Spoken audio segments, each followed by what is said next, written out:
Bada bing, bada boo. $1 billion. That's how much Jeff Bezos wants to spend on his new little project. It's the Three-Body Problem project. The Three-Body Problem is this science fiction series written by a Chinese author, and it's also one of Jeff Bezos' favorite books. But more importantly, this book has the chance to go up against HBO Max. Amazon Prime Video is trying to build up their streaming service, but all everyone online everywhere can talk about for years upon years, just year after year, is the Game of Thrones series on HBO Max. That's it. That's the topic of discussion. Or perhaps it's the Marvel Cinematic Universe that's grossed close to $30 billion, or Star Wars sitting at $11 billion, Harry Potter at $10 billion. So Jeff Bezos, he's going to put $1 billion on the line to make the next big series. Side note, it's not just a money pit. If it's executed well, it's going to be very lucrative. Some sources state that the Game of Thrones franchise made HBO Max about $3.1 billion in just subscriptions, which is about double what it costs to produce and make the whole show. So that's a pretty good return. That's like a $1.5 billion return. And then just the future retention of subscription-based clients that are going to stay on the platform after the show is over. I mean, it's huge. On top of that, Jeff Bezos is worth over $200 billion. So spending $1 billion would be the equivalent of if someone has $200 and they spend $1. Or if you have $2,000, you're spending $10. But $1 billion is still $1 billion. And if they pull all of this off, it's going to be one of the most expensive series to create of all time. So for 8 months, Jeff Bezos has his top team on the deal in order to spend $1 billion to create a multi-season sci-fi show and to bring more viewers to Amazon Prime Video. There's a few obstacles. There's a few hoops that they have to jump through. First of all, they have to get the licensing rights to the English adaptation of the Three-Body Problem. The owner of the copyright, so the owner of the intellectual property, the IP, is a Chinese gaming company called Yuzu Gaming. It is one of the biggest gaming companies in all of China. Once they secure the rights, which is probably the trickiest part because Amazon is reportedly going up against Disney and Netflix, who are all basically racing to try and create the next Game of Thrones series, all fighting for the Three-Body Problem rights. But once they get past that massive hurdle, then they got to go into production, which is a whole other mountain, finding the right producers, the right directors, the right cast. And to do all of it in a timely manner and stay under budget, which are like $1 billion, shouldn't it be easy? Apparently, it's a very difficult feat. And they're this close. Amazon is this close to closing the deal. The CEO of Yuzu is flying in from China, from Shanghai to Los Angeles for an in-person meeting. And from what Amazon can tell, I mean, he seems ready to sell them the rights. The Amazon executives, they're waiting in this massive conference room in LA for the Yuzu team to arrive. And of course, the CEO of the Yuzu gaming company, billionaire Lin Qi. He's the founder and CEO and one of the youngest billionaires in all of China. A few minutes later, the door to the conference room slams open. A whole entourage of Chinese men walk in. And the Amazon executives, they're staring at each other because, and again, this has nothing to do with race, but it looks like the CEO of Yuzu, but it doesn't look like the CEO of Yuzu. Why is he dressed like a full-on gangster? This is how they described it. Gold chain, tight shirt, black blazer, expensive basketball sneakers, and $1 million Richard Mille watch on his wrist.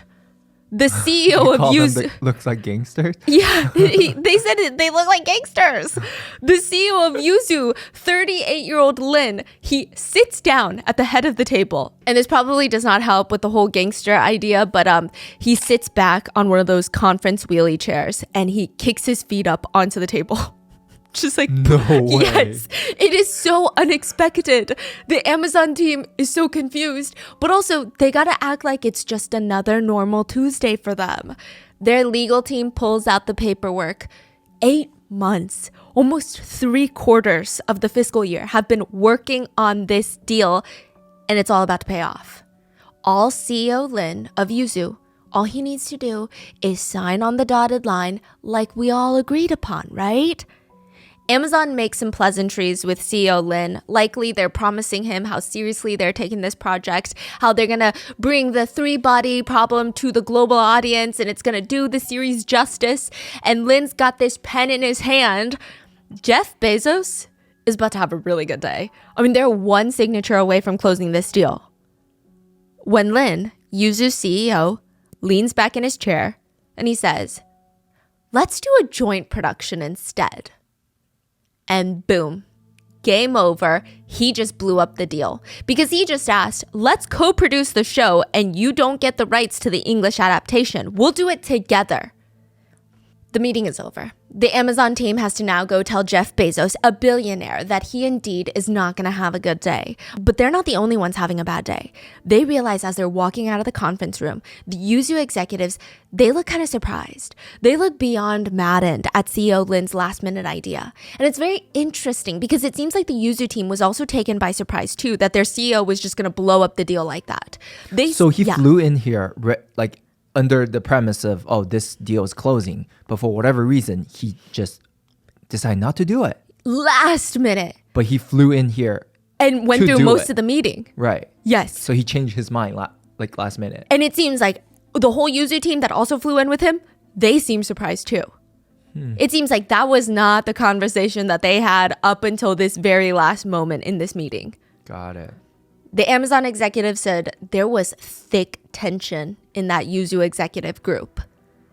A year and 11 months later, the same CEO Lin, would be interviewed and asked because the three-body problem was going to make an English adaptation, not through Amazon, but through Netflix. So he's going on this whole press tour and he was asked, "What do you think you're going to think about on your deathbed?"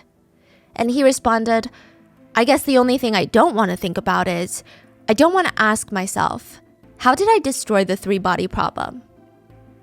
Billionaire Lin Qi, CEO of Yuzu Gaming, owner of the three-body problem IP, billionaire of China, would be mysteriously murdered 3 months after signing an exclusive deal with Netflix. Later, when an insider at Amazon was asked about his death, they said, "Yeah, well, I wasn't that surprised."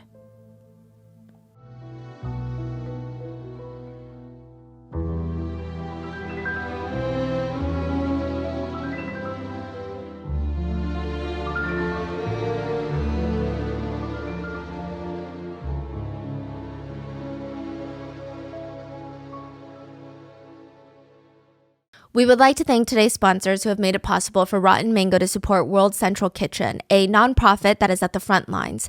They help provide fresh meals to survivors of disasters and humanitarian crises. And as of right now, their focus is providing fresh meals to Palestinians in Gaza. This episode's partnerships have also made it possible to support Rotten Mango's growing team of dedicated researchers and translators. We would also like to thank our listeners for your continued support as we work on our mission to be worthy advocates of these causes.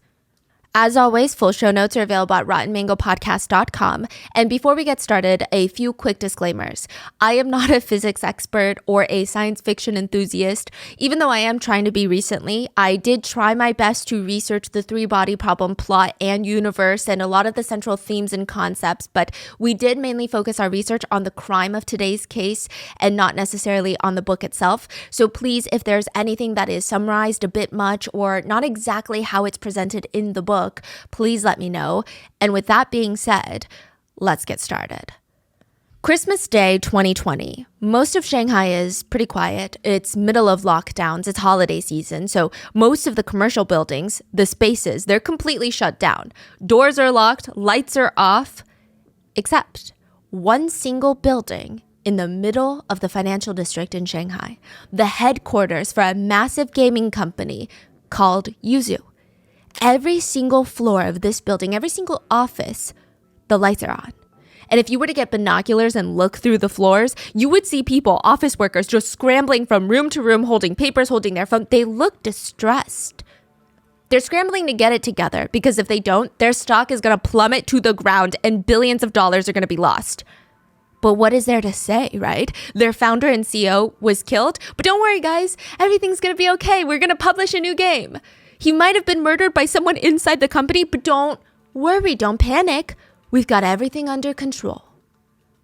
But absolutely nothing is under control. The founder died without a will. That means his 3 underage children are going to automatically inherit majority shares of the company, but they're underage. So then, does that mean that his ex-wife, the mother of the 3 children, is going to take over? She's never even been in the business before. And as the chaos just keeps going, an influencer shows up at the office with a small baby in her arms, and she's like, hey, this is the dead CEO's baby, and I think I deserve a piece of yuzu. The stock prices keep plummeting and they're tanking because in China, there is a saying, a country cannot be without a king for a day, and a company cannot be without a head for a day. 11 years before Lin's murder and the panic of Yuzu's share prices, there was this tiny old little bookstore right next to the train station. And a woman named Song thought, yeah, okay, I might as well pop in and see if I can find anything interesting for my long train ride. She walks in, and the first thing that catches her eye is this illustrated magazine called Sci-Fi World. It's a collection of all these random sci-fi stories. I mean, imagine a little magazine with 10 chapters from 10 different sci-fi novels, and they've illustrated it, so you're going to be very engaged. It's just 1 chapter a month. So the next month you buy the same magazine and you get the next chapter to all 10 sci-fi series. It's fun. It's low commitment. I mean, if Song hates a story, she's not stuck with it for the only source of entertainment for the rest of the train ride. She can just skip to the next story. Song grabs her bag. She grabs her new little magazine, hops onto the train, finds a seat, and she starts reading. Now, you know those stories that are so good, you forget where you even are? You don't even feel like you're on the train until somebody bumps into your arm and they're just like walking past the aisle. And you have this moment of like, oh my God, yeah, oh, I'm on the train. It's probably as close to teleporting as humans can get right now. Song's body is on the train, but she is deep. She is in the thick of the 3-body problem universe. What do you mean all the top scientists are dying? This is the premise of the 3-body problem. When the first world-renowned scientist self-exits, the scientific community, they go into mourning, they're grieving. But then another scientist dies, and then another scientist and another scientist in rapid succession back to back. At this point, the United States Air Force, NATO, CIA, the UN, the United Nations, they all start taking notice. It's a moment of pause of, okay, just numbers-wise, in this quick time frame, that doesn't even make sense. Their deaths need to be connected somehow because what are the odds of this? Maybe they discovered something that is so life-shattering that they can't proceed, or perhaps maybe there's a company that sells scientific tools like testing tubes and they're all been poisoned with hazardous material. They realize that the exact opposite has happened. The science that the scientists already know no longer makes sense. It no longer works. Imagine you wake up one day and everyone is telling you 2 + 2 does not equal 4 anymore. We don't know how, but it just doesn't. We don't even know how it used to be 4, but it's no longer 4. We don't know what it is. We don't know what 2 + 2 is anymore. One of the scientists even left behind a note. All the evidence points to a single conclusion. Physics has never existed and will never exist. There wasn't even a signature on it. A brilliant mind just gone after writing those weird, ominous words. Like, what do you mean? Physics never existed. Yes, it does. And somehow, all of these scientists' deaths, all the roads, they lead to a woman named Wenjie. Wenjie is a brilliant Chinese astrophysicist, and she takes after her dad. Well, she did before he was murdered in front of her face. Wenjie's dad was a physics professor at the top university in China, Tsinghua, which was not something that was appreciated during the Cultural Revolution. So the book does kind of take some inspiration from history. And maybe he could have continued his research discreetly in private, but his own wife and one of his own daughters, Wenjie's sister, betrayed him, turned him into the authorities, and reported him for teaching materials in his class that went against the rule of the country. He was murdered in front of his family as punishment, and also as a warning to everybody else. And for not betraying her father, like her own mother and sister did, Wenjie had to watch her father get murdered. She was labeled as a traitor and thrown into a prison. And she's going through this very vulnerable moment. She has an overwhelming sense of betrayal from her own mother and sister, her country, and her dad. And the only one that she might have been able to go to for comfort, the only person that she could have perhaps turned to was a professor who also served as like a mother-like figure. But when she goes to her office, she finds out she has also been killed. And it's just back to back. Wenjie is going through it. I mean, the worst things imaginable just happened like a normal Thursday for Wenjie. And then in prison, Wenjie is forced to denounce her father as a crazy man with conspiracies and not a brilliant physics scientist, but she refuses, which results in freezing cold water being dumped on her and her almost freezing to death and dying. And so from there, from prison, Wenjie is recruited to work at this very secret military base located in the mountains. The only thing there is this giant satellite at the very tip top of the mountain, a giant radar dish. And this is very interesting because she is imprisoned for her knowledge, but they also want to utilize it and use it for their purposes. The military sector that she is, to a degree, forced to work for, their purpose is top secret. It is to search for extraterrestrial life. It's to look for aliens. Wenjie, being the smartest person there, she discovers the best way to send messages into the universe, like hello, for other forms of life to hear and try to communicate with, is to amplify the message by using the sun. Think of it this way. They're throwing out messages into the universe, but nobody's responding because it's not going far enough. They're still staying in their solar system, so they need to make it go further. And they use the sun almost like a magnifying glass, almost as a messenger.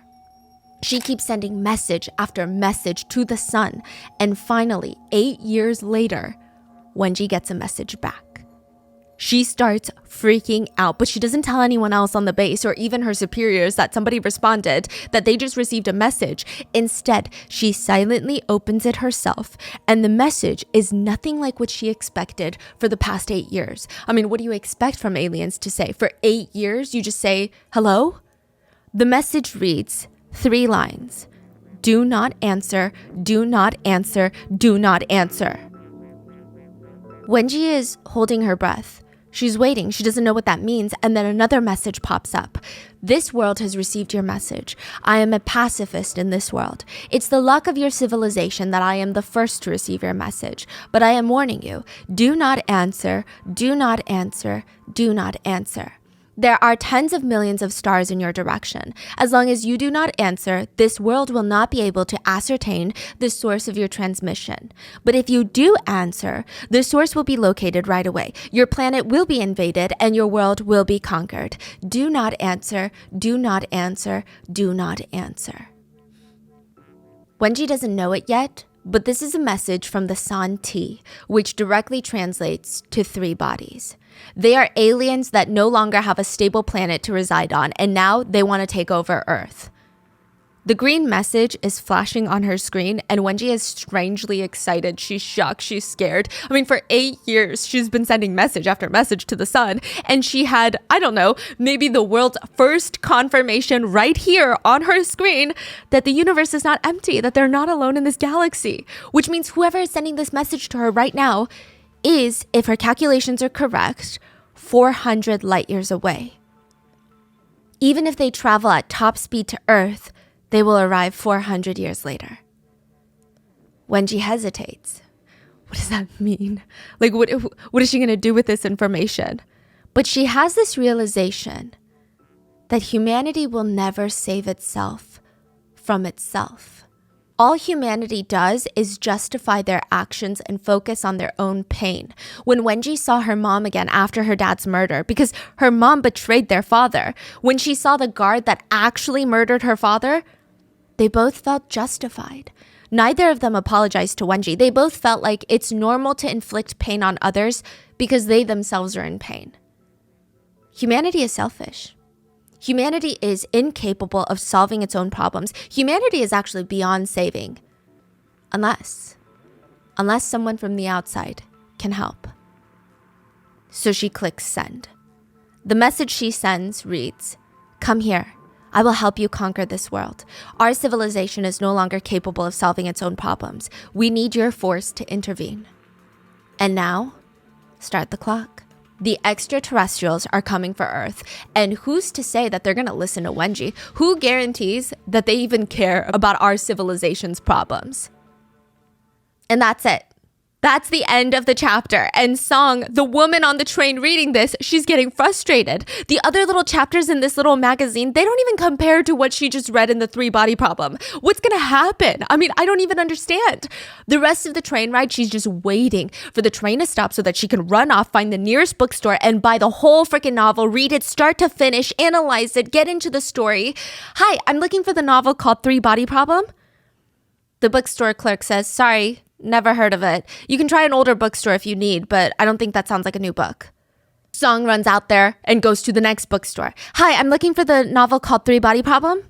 Oh, never heard of it. We don't carry that book, sorry. Song is losing her freaking mind. She just needs to know what happens to Wenjie, what happens to Earth, what are the aliens gonna come? What happens when they come? Is Wenjie gonna be alive when they arrive? I mean, she's so desperate. She begs for a copy of the book online. She's going to sci-fi forums. I'm willing to pay whatever you need. She finally gets some sort of response. I don't have the book, but I have a full set of the sci-fi magazines that you were reading, and I guess you could purchase them all from me, and you would be able to kind of piece together most of the story. Song agrees. She pays several times the original price to get her hands on this freaking book. Her husband notices how obsessive she's becoming, and he's kind of intrigued. Over dinner, that's all she can talk about is the 3-body problem. What do you think is going to happen, honey, when the aliens come? She's laying in bed talking to him about how genius this whole storyline is. And she would excitedly tell him, yeah, okay, I'm reading a book on how aliens are going to come to Earth in 400 years, which honestly, fine, great. Sci-fi, it doesn't have the most relatable plots out there. But this is what everybody says about the 3-body problem. It feels like I'm reading a book on myself about the nature of humans, rather than just really crazy alien storyline of an alien invasion. It feels like I'm reading about us. Wait, why did they not think about this before? This is the greatest idea ever. The couple are laying in bed and they decide, we should purchase the rights to turn this random little novel that nobody knows about into a movie. Coincidentally, the couple are in the entertainment industry. Song, the wife, the woman on the train, is a screenwriter, and the husband is a director. Okay, they're nothing impressive, sorry, no offense, but they do have enough money to buy the rights from the author, or at least try to.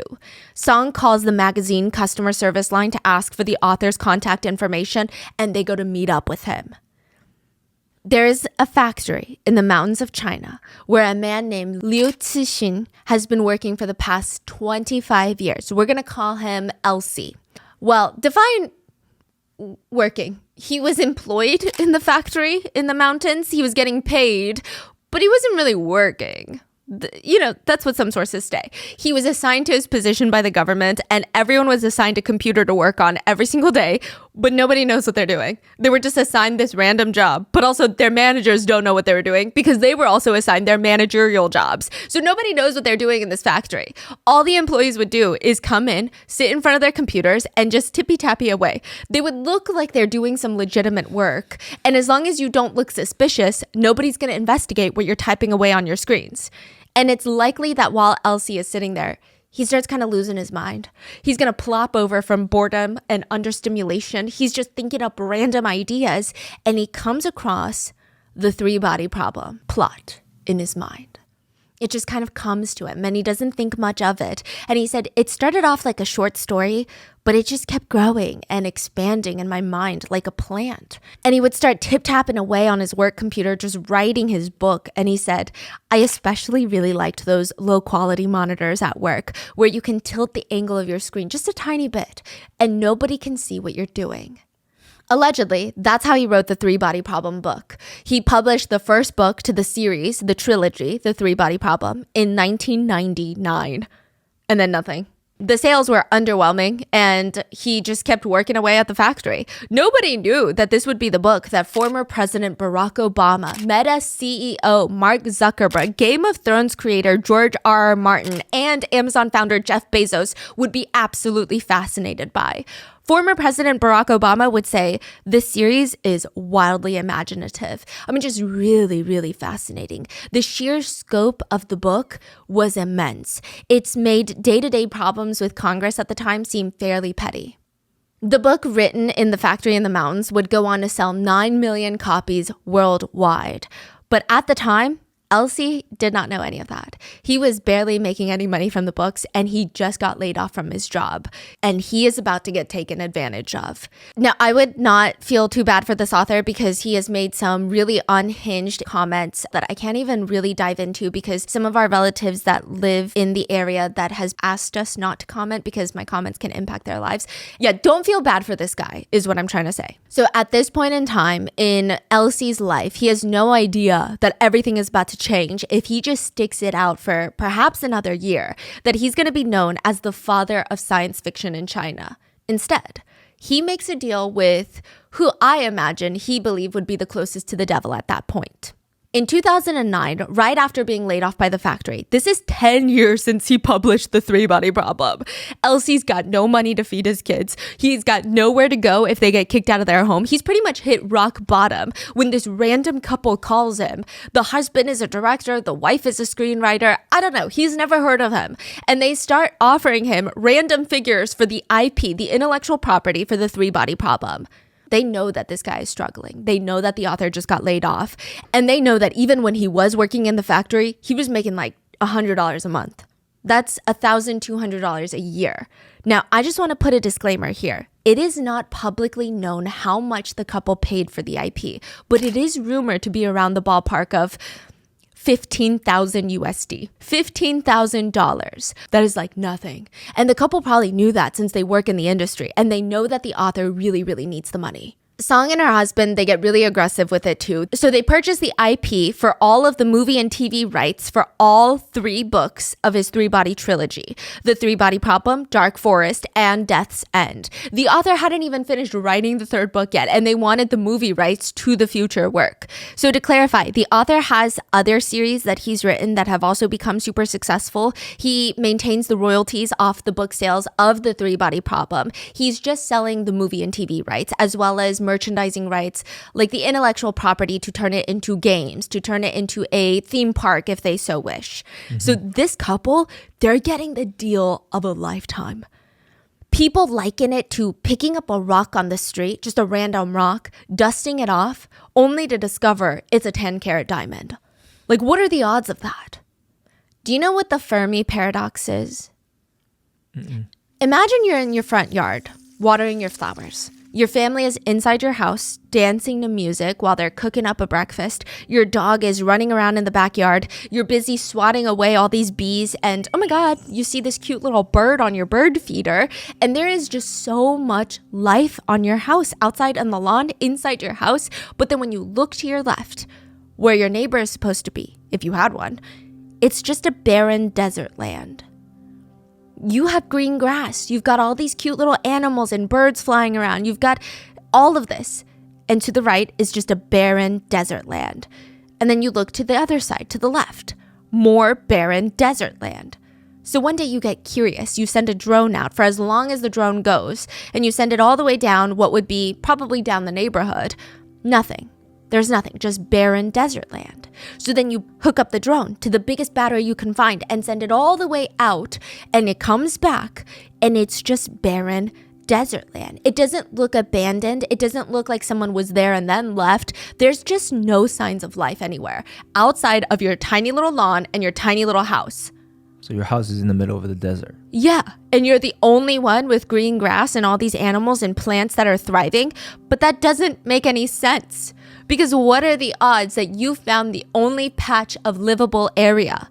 Like, that doesn't even make sense, that your house is the only thing in the entire universe that has life. So the paradox is, if that doesn't make sense, that means there is other life out there. But then how come we don't see them, or hear them, or know about them? Why don't they reach out to us? The scary answer would be, we don't see them because they're hiding. The dark forest theory, according to the Three-Body Problem, is a very dark take on the Fermi paradox, which is each civilization's goal ultimately is survival, nothing else. There are questions between humans about, are humans inherently good or are we inherently bad? Are we evil or are we moral people? But if you really look at the infinite unknown universe at the universal scale, none of that really matters. is what the dark forest theory says. The only thing that matters to humanity and all life out there in the universe is survival. At the end of the day, good and evil mean nothing. So the dark forest theory goes as follows. The universe is a dark forest. Every civilization is a hunter with a gun. They are armed hunters stalking through the trees like a ghost, gently pushing aside branches that block the path, and they try to move without creating sound. Even breathing is done with care. The hunter has to be careful because everywhere in the forest, there are stealthy hunters like himself. If he finds another life, if he finds another hunter, an angel or demon, a delicate infant or a tottering old man, a fairy or a demigod, there is only one thing the hunter can do. Open fire and eliminate them. Because in this forest, hell is other people. It does not matter if you think the hunter you're staring at in the dark forest is good or evil, weak or strong. The only thing that makes sense in this split moment is to shoot and eliminate the hunter. Because if you do not, they will do it to you. They're going to turn around and they will shoot you. Because in this dark forest, the only thing that matters is survival. The struggle for survival rules over everything else, which translates to shoot first, apologize later. Which is basically what the couple did when they purchased the rights from the author. Within a year of selling the film and TV rights to the trained couple, Three Body Problem starts blowing up. Everyone wants it to be turned into a movie, and the couple are foaming at the mouth. They start hosting press conferences in Beijing where they invite representatives from the top film production companies, and they have their two lawyers just standing right next to them, ready to sign an 8-figure deal that nobody wants. Like, if the couple were just trying to sell the IP for the Three Body Problem, no strings attached, there would have been a massive bidding war. But the couple present a deal that nobody wants to take on. The couple state, we have to be involved in the Three Body Problem production. The offer is, we want to have 6 episodes, a 6-film series with an investment of around $25 million for each of the movies. We want to be heavily involved. The husband will be 1,000% the director and the wife will be 1,000% the screenwriter. So they want a bunch of people to invest money for them to make this crazy 6-part movie. Yes. Like the next Harry Potter series. There's a saying in China where if there's a man laying on the couch, no matter how much you want them to stand up, no matter how much you're trying to drag them, if they're just like limp, dead weight on the couch, you're not going to get them to stand up. It doesn't matter how much blood, sweat, and tears you put into that person. They're going to stay laying on that couch. They're going to stay horizontal. The couple's skills are basically non-existent. Even if they had Jeff Bezos' resources, they would not be able to pull this movie off unless they use those resources to fire themselves and hire new screenwriters and directors.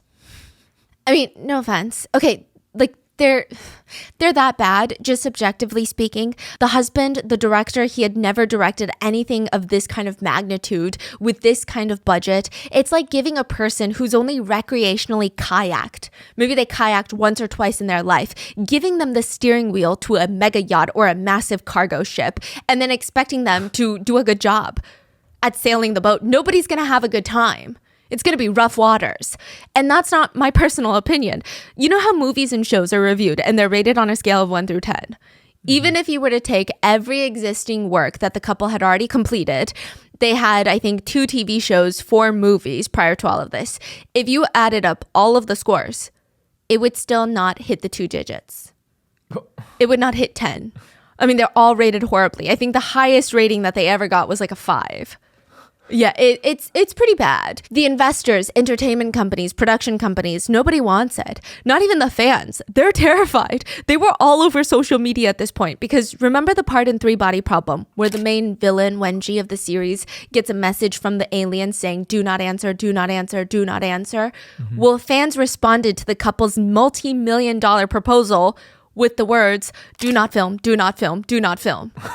Because they'd rather no movie than a ruined movie. Yeah, that makes sense. Nobody wants the Three Body Problem bad enough to put up with this couple, except billionaire Lin Qi. He is one of the youngest self-made billionaires in China at this point. He was worth $2.2 billion. He built his fortune off of knowing what people want and then giving it to them, which in this case, big-chested women in video games. Yeah, okay, so his company, Yuzu Gaming, had some very large assets in their games.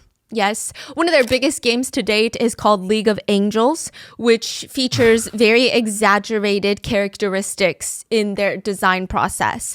Lin knows what his audience is looking for, and he delivers on it, and it made him a billionaire, right? We can't hate on that. So within just 3 years of finding Yuzu Games, he becomes one of the youngest CEOs of a publicly traded company, and at 33 years old, he becomes a billionaire. Wow. In 2020, just the first 3 quarters of the year from January to the end of September, Yuzu's revenue was over $500 million. In the US, there's only about 1,000 companies that make over $500 million a year. This is like the top of the game. But I will say that Yuzu's games are not necessarily seen as a world-class standard for gaming. If anything, their games are kind of pooped on by the online community. Some netizens would go as far to say, if the goat of gaming is Blizzard, Yuzu is the goat shit. Yeah, apparently a lot of Yuzu's games would just pull from other games. They would take the plot details, fight sequences, even digital aesthetics, just taking bits and pieces from other games and then Frankenstein them, release them to the public. But even then, some people would enjoy it. They said, it's the type of game that you don't waste too much time or money on. You don't get too invested. It's just a silly game that you play on the toilet. But that's Yuzu's strategy. You target the lower end players. You focus on making affordable but fun games that don't require gaming computers to play because it's so high quality. You keep it cheap to develop, cheap to play for the masses. I mean, there's a large market for it, clearly. I mean, he's a billionaire. He was not oblivious to what people thought of his games either. He said something along the lines of, when an affordable shoe brand starts releasing shoes, as long as they can be worn, walked in, they're going to sell even if they start leaking after a rainy day. Insinuating, not everybody has money for Gucci footwear, but also don't expect the world's best shoes without paying that price. There's a market for everyone. Before Lin went on to run one of the most successful, profitable gaming companies in China, he was just a little kid working in a coal mine. I'm serious. There was one day he worked there 14 hours in the dark, scary, dangerous coal mines. He came up after his shift, just coal all over his face. He sees the sunlight again, breathing in that fresh, crisp air after 14 hours of dust swirling in his lungs. And he tells himself, I'm never going to be in a situation ever again where I have to work in that coal mine, which he wouldn't ever have to ever again because his parents own the coal mine.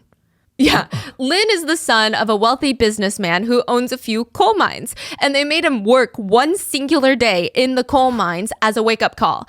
To give you some context, Lin's parents have money, but they also have zero time. So Lin's whole childhood, he doesn't really remember his parents, but he does remember that they would send him living expenses every single month. And by living expenses, I mean allowance for takeout food.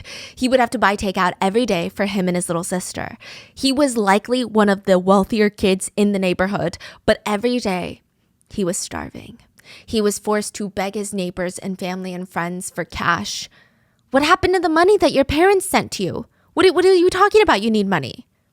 He used it all to play video games at the arcade. Lin said he got really, really good at the art of negotiating, the art of yapping at this point, because wealthy family son blows money on video games. I mean, who's going to want to lend him money? Nobody, unless he can somehow convince them. He gets by for a while before somebody tells his parents what's going on. So his parents, they pull him out of class one day, throw him into the coal mines, and they did not actually initially plan on letting him work in the coal mines. They just wanted to take him down there and be like, see, you got to do this. And they're screaming at him, if you don't study hard, you're going to have to dig coal in the future. Is that what you want to do? Lin has the audacity to look at his parents and say, I think coal mining sounds pretty good. I'm quite interested, actually. So after 14 hours, he's practically crying at the sky, kissing the ground, and he said, I will never forget that kind of coldness and that kind of darkness. Coming back up, seeing the light, it felt like heaven. So he snaps out of it, and since that day, all he does is study for the college entrance exams. He missed Tsinghua University, which is like the Harvard of China, by 2 points. He ends up at the Nanjing University instead, which is still a really impressive school. He's majoring in computer information management, and he's just back to his old ways. He's smart enough to get by with minimal effort, and the rest of the time in college, he's in his dorm room. All the curtains are closed. He's playing video games and eating cup ramen every single day. That's all he's doing. After college, he's spending a good chunk of his time kind of rotting in his bedroom. During the day, he was working for, at first he started at like the AT&T of China. Then later he moves to Huawei, which is like the Apple of China, right? But the corporate life, not really his vibe. He doesn't like it. He likes to do things his own way. He doesn't like to ask his manager for permission to do things that he already knows more about than his manager to begin with. So he starts raising capital. In 2005, he gets $55,000 in his account and he decides, I'm going to develop a property management software company. It's definitely a case of he's following where he thinks the money's going to be. But it's clear he's just not into it. Within a few years, company goes bankrupt. Then he does it again. New company goes bankrupt. Then again, new company goes bankrupt. 3 failed companies, and Lin has no clue what he's going to do next. But he's like, you know what? One thing's for sure. I'm not going to be coal mining, okay? I'm not going to get a job either. He basically said at this point, I like the idea of printing business cards with my name on it and being my own boss and calling myself a founder. So let me just try to do something fun.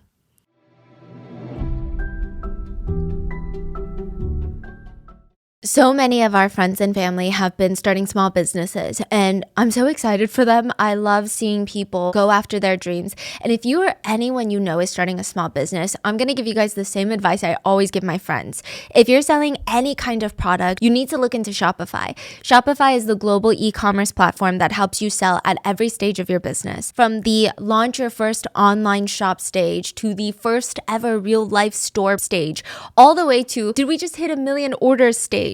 Shopify's there to help you grow. No matter what you're selling, whether it's scented candles or jewelry or anything in between really, Shopify has the tools to help you grow no matter how big you are right now. Shopify is the most user-friendly e-commerce platform I've ever seen and used. We used it when we were selling Grandpa Mango merch, and I am not the most tech-savvy person to say the least, but it was so easy for me to navigate Shopify. The best part is that you don't need to be an expert to grow with Shopify. They've got these beautiful templates that let you customize your online store. Even if you're not good at graphic design, you don't need to pour a lot of funds, especially in the beginning, into making it beautiful because Shopify's got those templates. They have built-in tools to help you organize marketing campaigns, even if you don't know anything about marketing.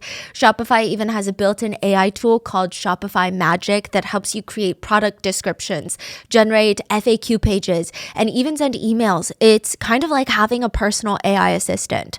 Shopify helps you turn browsers into buyers with the internet's best converting checkout, 36% better on average compared to other leading e-commerce platforms.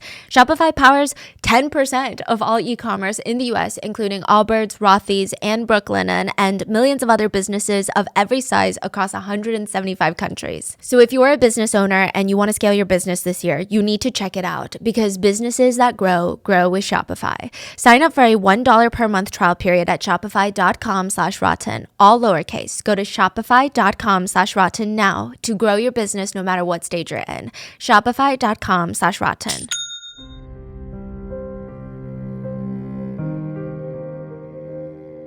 Comes his fourth idea. He's thinking everything I thought was going to make money ended up not making money, so why don't I just do whatever the hell I want to do?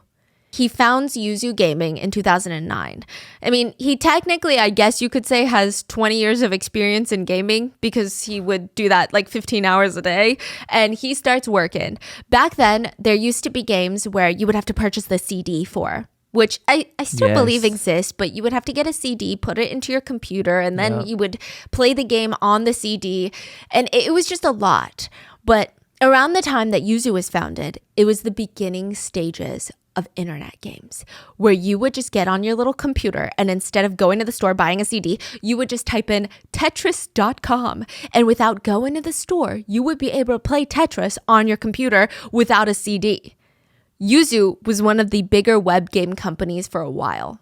They were like part of that trend, the initial trend. The first game that they ever released was called 36 Tactics. It was a strategy game which surprisingly did really well outside of China. Yuzu starts catching on to that very quickly, and they start catering their games to people outside of China using Chinese aesthetics. So they released a game called A Sword in 10 Years, which was influenced by Chinese traditional martial arts, but it was digestible for foreigners.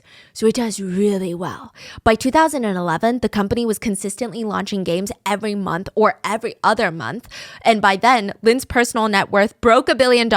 He's at the top of the wealthy list in China. And I will say, a lot of people were not the most fond of Yuzu or the most fond of Lin.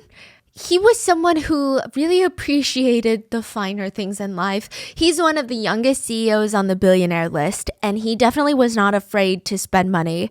I guess you could say that this man really knew how to live life the wealthy way. If he liked something, he wanted the highest quality, the best version of it all the time. He had this obsession with tea, specifically pura tea, which is fermented tea. It's pretty intense. It's actually known as one of the teas that you really only see very serious tea drinkers or collectors drinking. They call it the champagne of tea because it's really only grown in one region of the world, in the Yunnan province of southwest China. There are other places that can harvest this type of tea leaf, if I'm not mistaken, but it would be called something else. The tea leaves go through natural fermentation. It can last for months or even years, depending on the tea leaf. Apparently, the longer the tea ferments, the more flavor there is. They say it ages like fine wine. And some of the tea leaves for this specific tea can be over 1,000 years old.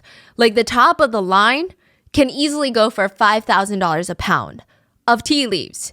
Yeah, it's like a huge thing. Yeah, one enthusiast described it as like a perfume. The way the tea hits you, the way it hits your mouth, the way that it trails after you swallow it, the feeling is akin to exhilaration.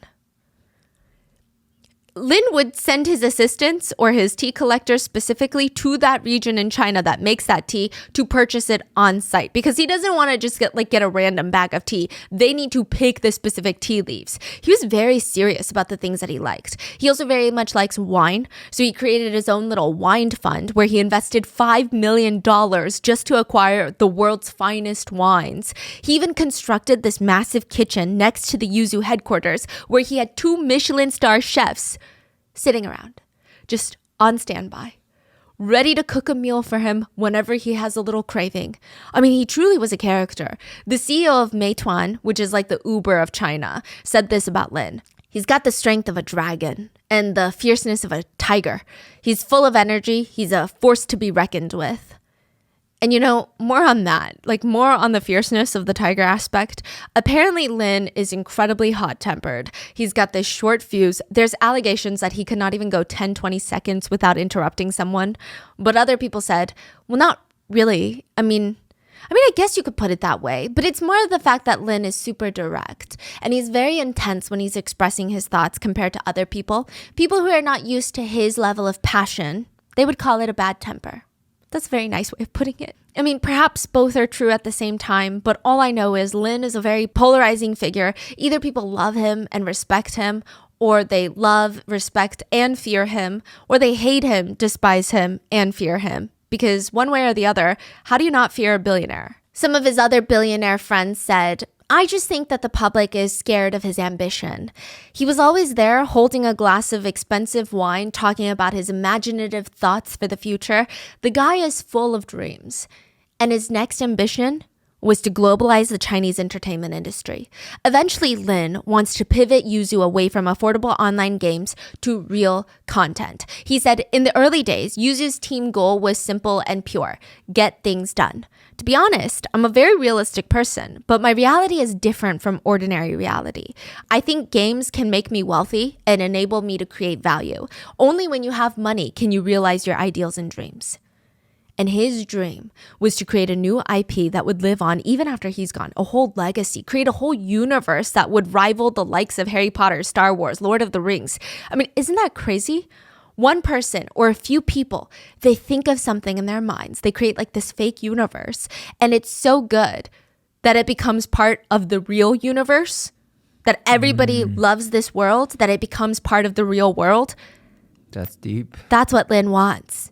And he wants to bring Chinese culture and talent into it. He said, our movie industry is still dominated by Hollywood. Every time aliens attack Earth, the globe, why is it that only American soldiers save Earth? He wants to become the world's leading provider of entertainment services, create the Chinese marvel. And the only way to get there, that he felt, build a whole universe around the IP of a famous series, is the three-body problem. In the three-body problem series, the Santis, the aliens who want to invade Earth, they send a collective message to all the humans, to all of humanity before they arrive on the planet. 3 simple words. You are bugs. You are bugs. We are bugs. We are bugs. Humans are bugs to them. Now, 7 years after the couple acquire the IP for the three-body problem, they purchase it from the author. Lin, billionaire Lin, licenses it from them. So he's not buying the rights. He's saying, okay, I'm going to co-produce a 6-film series with you. Like, let's start with the first movie. Finally, somebody wants to work with the couple after 7 years. Lin even has the author come onto the project as an executive producer. He's willing to hire the top VFX, special effects teams from Hollywood. A lot of the big names at the time were casted to be part of this series. And when they finally wrapped filming, they had the first version of Lin's hopes and dreams basically on a disc in their hands. He's so excited. He invited his closest friends and family over and some of the top film critics in the whole nation to come and witness the first ever viewing of the first ever film of the three-body project. After they watched the movie, the whole room was silent. I mean, nobody even knew what to say about it. It was just so... The ones that were a bit nervous around Lin, they came up to him and they said, it is so good, so moving, so touching. I mean, captivating, really. However, I do think it's a little bit too forward thinking for the mainstream audience. You know, they're all kind of dumb and this is too artistic. I think I'm scared that this type of art, this level of craft and creative expression is just going to go over the general audience's heads. You know, it's just almost too good. Yeah. The other people, the ones that weren't scared of Lin, so probably just his friends and family, they looked at him and just said bluntly, are you sure that was a movie? That felt like a PowerPoint presentation. The movie was filmed with 50 screenwriters. They would go scene by scene, 50 screenwriters to write a 2-hour movie. I mean, think about it this way. Game of Thrones, for like all, 8 seasons, only had 7 screenwriters. 7. Wow. Yeah. So 50, I mean, each scene is probably written by a different screenwriter. So the whole tone, the messaging, the plot, it's all lost. Every 2 seconds, a whole new vibe, a whole new mission, a whole new direction. And they're not even communicating well. It's like they stitched together the worst group project ever. Just relay racing this shit. Each screenwriter would write a few minutes, stop randomly. I wouldn't even be surprised if they stopped mid-sentence. Then it would be passed on to the next screenwriter. Then the next. I mean, to give you an idea, again, 7 screenwriters for Game of Thrones. They're using 50. It just makes zero logical sense. I mean, it doesn't, more does not mean better. Many? I don't know. I guess they thought more the better. The more the better. The couple were interviewed. The couple, the director and the main screenwriter, the one that owned the rights to the IP, they were interviewed during a press release for this movie, or at least the announcing of the production for this movie. And the husband, the director, said that his biggest challenge for this film would be the special effects. He said he spent years learning green screen technology. Green screen? Just adding green screen in the back? Yeah. Precisely. Which is also very interesting because a lot of the editors working on this movie allegedly mass walked out on their jobs. They were having to sit there 20 hours a day editing the green screen. So let me give you an idea. Let's say my background is a green screen. It would have to fit the whole frame, right? Yes. And then you would put a little background on it. The director did not buy a green screen that was big enough. Even if the editors had put in a background, the edges of the frame would still not be green screened. And then there were parts in the middle that were not correctly green screened. I mean, it was crazy. So the editors had to sit there, crop out green, and then place green in the parts that were not green screened. And then they could overlay a background on it. It was absolutely horrendous. And also, remember the special effects company that they wanted to work with in Hollywood, one of the biggest names, I believe they worked on Harry Potter? They declined the footage. They declined it. So they get the raw footage of the 3-body problem and they said, whoa, what is this? Like, that's not what we're supposed to be doing. Apparently, the couple did not know that if you're working with a special effects company, before you send them the footage, they work with you collaboratively. They make sure that you get the right raw footage that they need in order to do the special effects. You can't just send them random footage. Like, I can't just send them this video and be like, okay, well, can you special effects like an alien invading right now? Thank you so much. Like, you can't just do that. They thought you just use it like a dry cleaner. You show up after your shirt is covered in stains and they fix it. That's not how it works.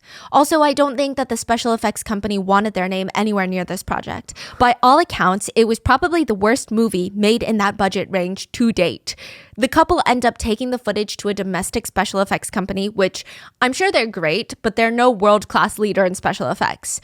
Also, they go bankrupt before they can finish editing the 3-body problem. Oh, the special effects company. The second company? Yeah. Went bankrupt? Went bankrupt. What is going on? Exactly. So a lot of the edits had to be done in-house, which, like I said, the editors are flipping their desk, walking out on this job. It's just nothing is going right. Which honestly, maybe the editors wouldn't have walked out on their jobs. Just maybe. If the movie had been interesting, it could keep them somewhat entertained, somewhat incentivized to focus on this big mission while they work. But the writing, the dialogue, the plot line was so horrendous. You couldn't even say that this was the 3-body problem. It felt like a fanfic. Apparently, the wife that owns the IP, the main screenwriter, she added so much of her own original content to the script that it was no longer the 3-body problem. She managed to turn a masterpiece into literally the worst Wattpad that you could imagine. She refuses to listen to anybody, including the author himself who created the universe. There were a lot of creative changes that were made, which, by the way, when you make a show, a live action of a book that has a cult following, you have to be so thoughtful and intentional with any of the changes that are made because people are married to that book. They're married to that idea, that vision. And when you start altering stuff, you're going to hurt a lot of people's feelings. People want to see that book come to life, not a whole new book. Suddenly, there's an alien that comes to Earth in the movie that can point a finger at you like E.T. and throw you 20 feet away. Like, it felt like a mashup of Avengers meets 3-body problem meets E.T. and it's a whole new story and it's not a good one. Lin is understandably very pissed. I mean, he went into this project thinking that the director would direct and the screenwriter would write, and maybe it wouldn't have been a masterpiece, but what is this PowerPoint presentation of a movie? If he releases this movie, it's game over. Everything he envisioned for himself is down the toilet. He's going to be the laughing stock. Everyone on the internet will tell him to stick with shitty games. His whole plan of breaking into the entertainment industry with films, with universes, highly valued IP is going to crash and burn. Which means the only other option is to not release this movie and take a loss of tens of millions of dollars. That's exactly what he's going to do. But Lin is not going to give up on the 3-body problem at this point. He still wants it. He just wants to make sure that the couple stay 10 feet away at all times from the set, from anything. Stay 10 feet away from the book itself. Don't get involved. Don't be around. Get lost. Lin now wants to go in and buy the IP. The whole movie and TV rights, all of it, from the couple. They're not going to direct anything. They're not going to write a single word for the script. Nothing. They're going to take their money and walk away entirely. Which means it's just now a matter of exactly how much money are we talking? $27 million. That is what the couple is asking for, on top of the money that they already caused Lin to burn through. About $55 million on the PowerPoint presentation they called a feature film. A lot of the production companies that wanted the rights to the IP felt like the couple were like bugs. Pesky, annoying, refusing to leave, not helping anyone but themselves. What is the point of your existence? But there is something you have to remember about bugs. It's a quote from the 3-body problem. Look at them, the bugs. Humans have used everything in their power to extinguish them out of disgust. Every kind of poison, bug sprays, pesticides, searching for and destroying their eggs, using genetic modification to sterilize bugs, drowning them in water. Every family has bug spray. Every desk has a fly swatter. This long war has been going on for the entire history of human civilization. But the outcome is, bugs are still not extinct, and their numbers are no less than that of humans. Insects roam heaven and earth, just like the true masters of the planet. One big problem with the couple, the bugs, is I'm sure a lot of people would do the same thing if they were in the couple's shoes. I would hope not, but I feel like, when money is involved, they just really did not care for the three-body problem. They were willing to die with this series if that's what made them the most money. It feels like they don't care if the fans hate whatever they produce. It feels like they don't care about the integrity of the story. They want to kill the entire trilogy and universe by releasing shitty live-action movies if they can profit off of it. They're like, if the IP is going down, I'm going to go down with it. It's honestly kind of wild. I mean, just the principle of that is not what Lin can get behind. He already blew 55 million on the couple, and now they want another 27. At this point, they're so close to closing the deal. The couple come back and they say, we change our minds. We want closer to 30 million. We want more money. Mind you, they've already somewhat taken advantage of the author and purchased the IP rights for allegedly $15,000. And they're going to make 27 million from 15,000. That's crazy. But they're coming back and saying, actually, we deserve more for this. Lin is aggravated at this point. Technically, $1 million is nothing to somebody like Lin, and he's losing sleep over this whole situation. It really comes down to the principle. It's infuriating him. So one day, his friend pulls him aside and nicely tells him, you're going to lose your mind. Okay, you really are. Here, take this card and call this guy. Who the hell is this guy? He's known as the master negotiator. If you want a deal done, you go to this guy. He's a closer. They say that he can whip up a deal out of thin air. If you ask him to handle it, nothing ever goes wrong. Lin agrees to call the master negotiator, but he's a billionaire. He's going to run a few background checks first on the guy. The guy's name is Shu Yao, a lawyer. We're going to call him Shu. Or at least a lawyer is what everybody thinks he is, right? That's what he claims to be. Nothing is for certain without a background check. A full investigation into a so-called master negotiator. The results come back, and Shu really is the real deal. He really is a lawyer. And he was responsible for helping facilitate over $14 billion in deals. He works for a company called Fosun, and they acquired the Chase Manhattan Plaza #1. They acquired a 16% stake of the Millennium Bank of Portugal. They acquired the German H&A Private Bank. They acquired Japan's Hoshino Tamamu Resort, Brazil's Rio Bravo Investments.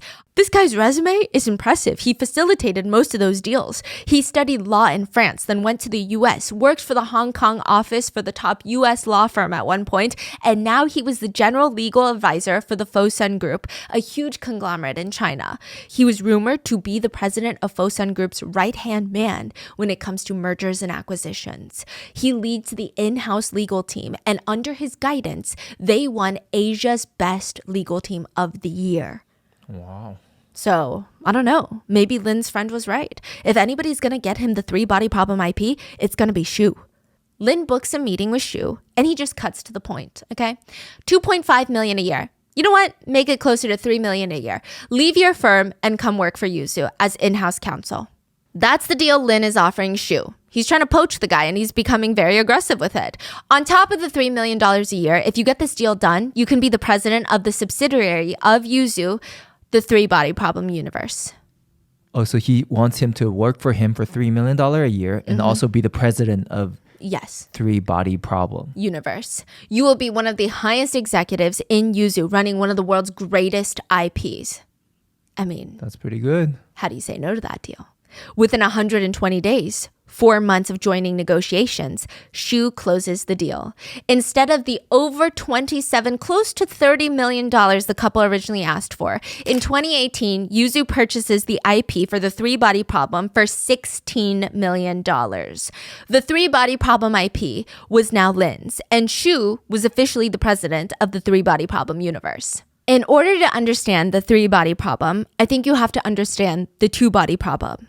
Let's say we have two stars. They're both moving and interacting with each other. Based on mass, gravitational pull, and a whole list of other factors, you can kind of predict the location of both stars at any given point, even maybe 5 years down the line.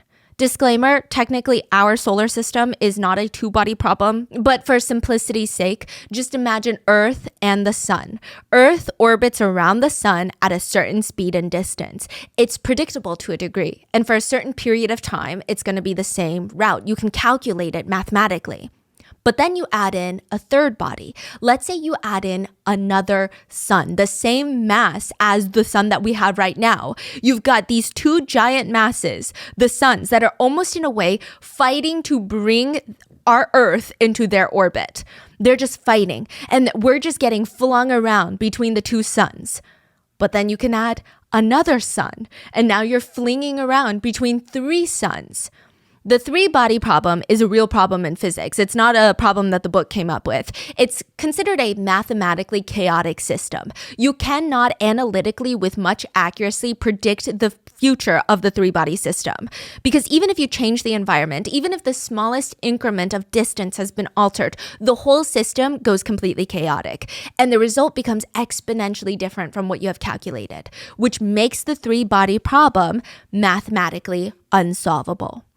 Santis, the aliens in the three-body problem book, which translates to three-body, the Santis are basically an alien race that are faced with a three-body problem of physics in their universe. They live in a three-star solar system. And because their tiny little planet is orbiting around three suns and they're all fighting for the gravitational pull, they're just getting flung around. Their planet is not in any sort of stable orbit. They can't even predict where their planet's going to be in 100 years, let alone 2 years down the line. Sometimes they get flung too close to a sun and their whole planet goes into drought and it's on fire. Then they get flung too far from the sun because of all these different gravitational pulls, and now their planet is completely frozen over. And every time they go through one of these chaotic eras, they have to start from fresh. Civilization resets itself. All development, all technology, everything resets.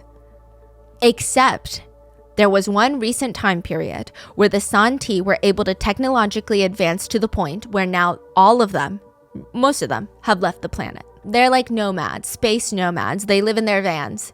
They live in their space orbital UFOs. And they're roaming around looking for a new planet to take over. It will take the Santis 400 years to arrive on Earth. But when they do, they will take over. At Yuzu and the newly formed subsidiary company, Three Body Problem Universe, there was actually a lot of cleanup mess to be done. When they started production for the PowerPoint movie Three Body Problem, they were doing press releases. Everyone and their mom in China knew about this movie. They were even announcing when they wrapped filming. All Three Body Problem fans are waiting for some sort of answer. Like, why would you not release when you've already finished filming? Like, what's going on? And so when they took too long, people, netizens, kept saying, like, don't touch what you can't handle. I mean, just stick to shitty games. It's too big. You bit off more than you can chew. The whole sci-fi community was just betting on their failure at this point. There's a lot of negative publicity, pressure, and it's not just the three-body problem that's counting on this going well.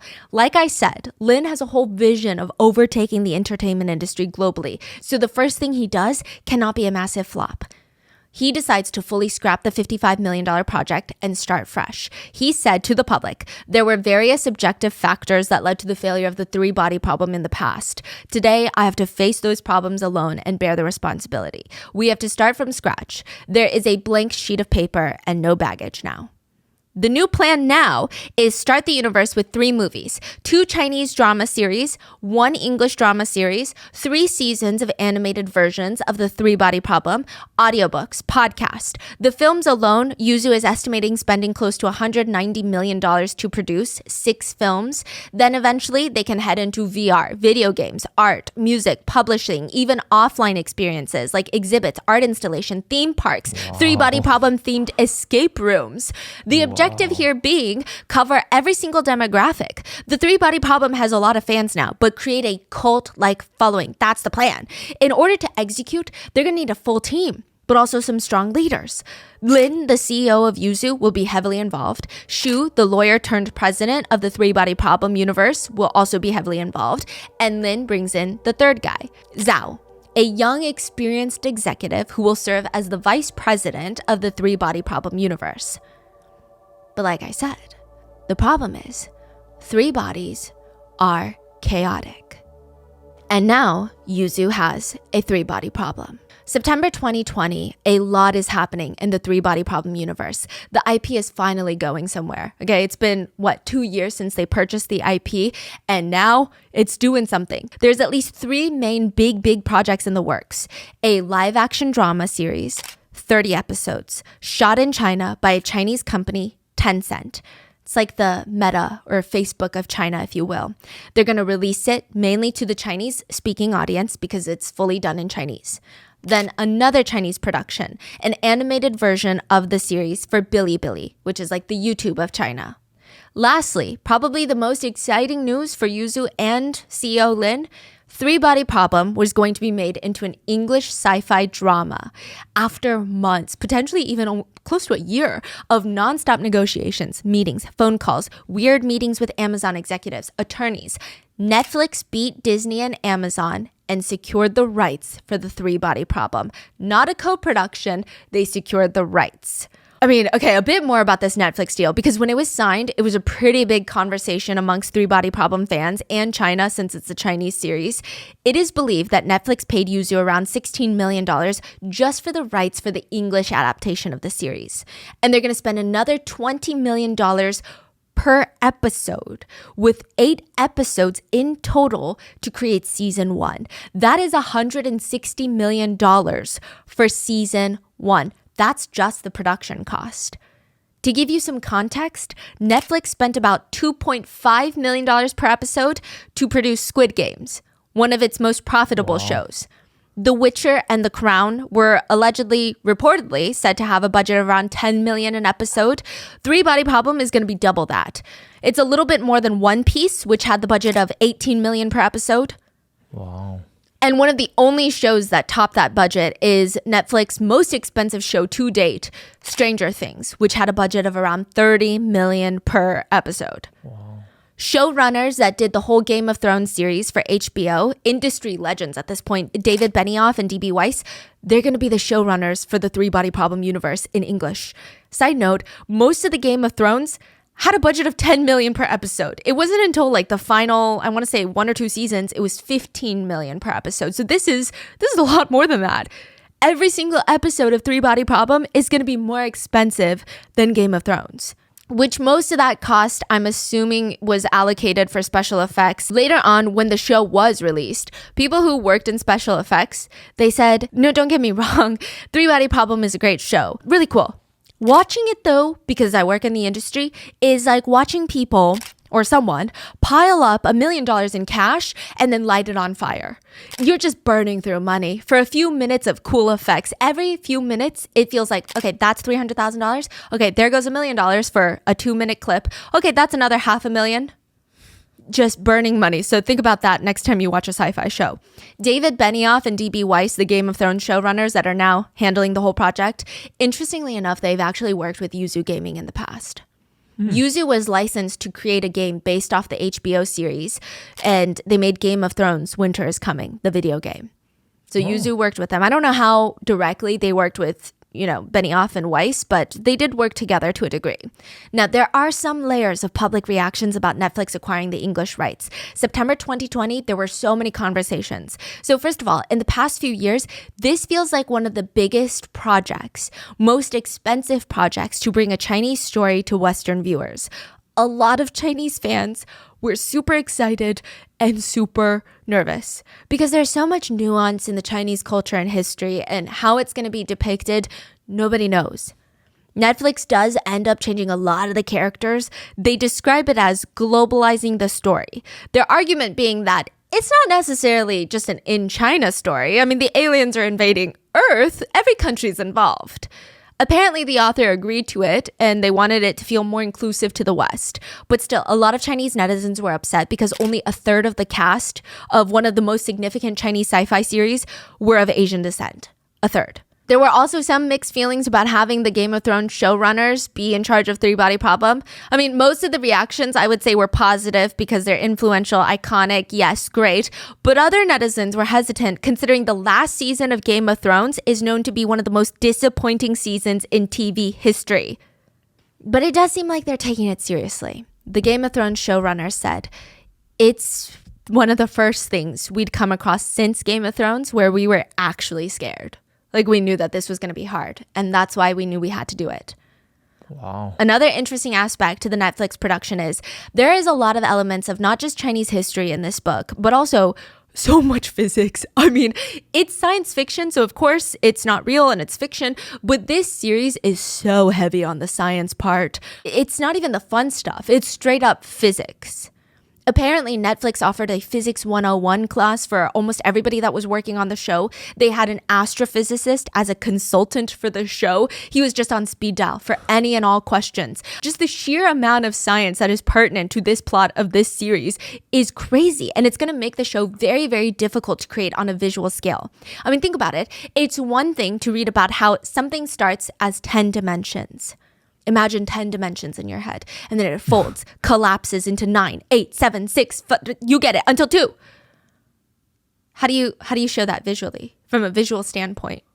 Like, what does it look like inside of a particle accelerator when atoms are colliding? David Benioff said, for me, there were so many scenes in the book that I read, and I thought, I really want to see this.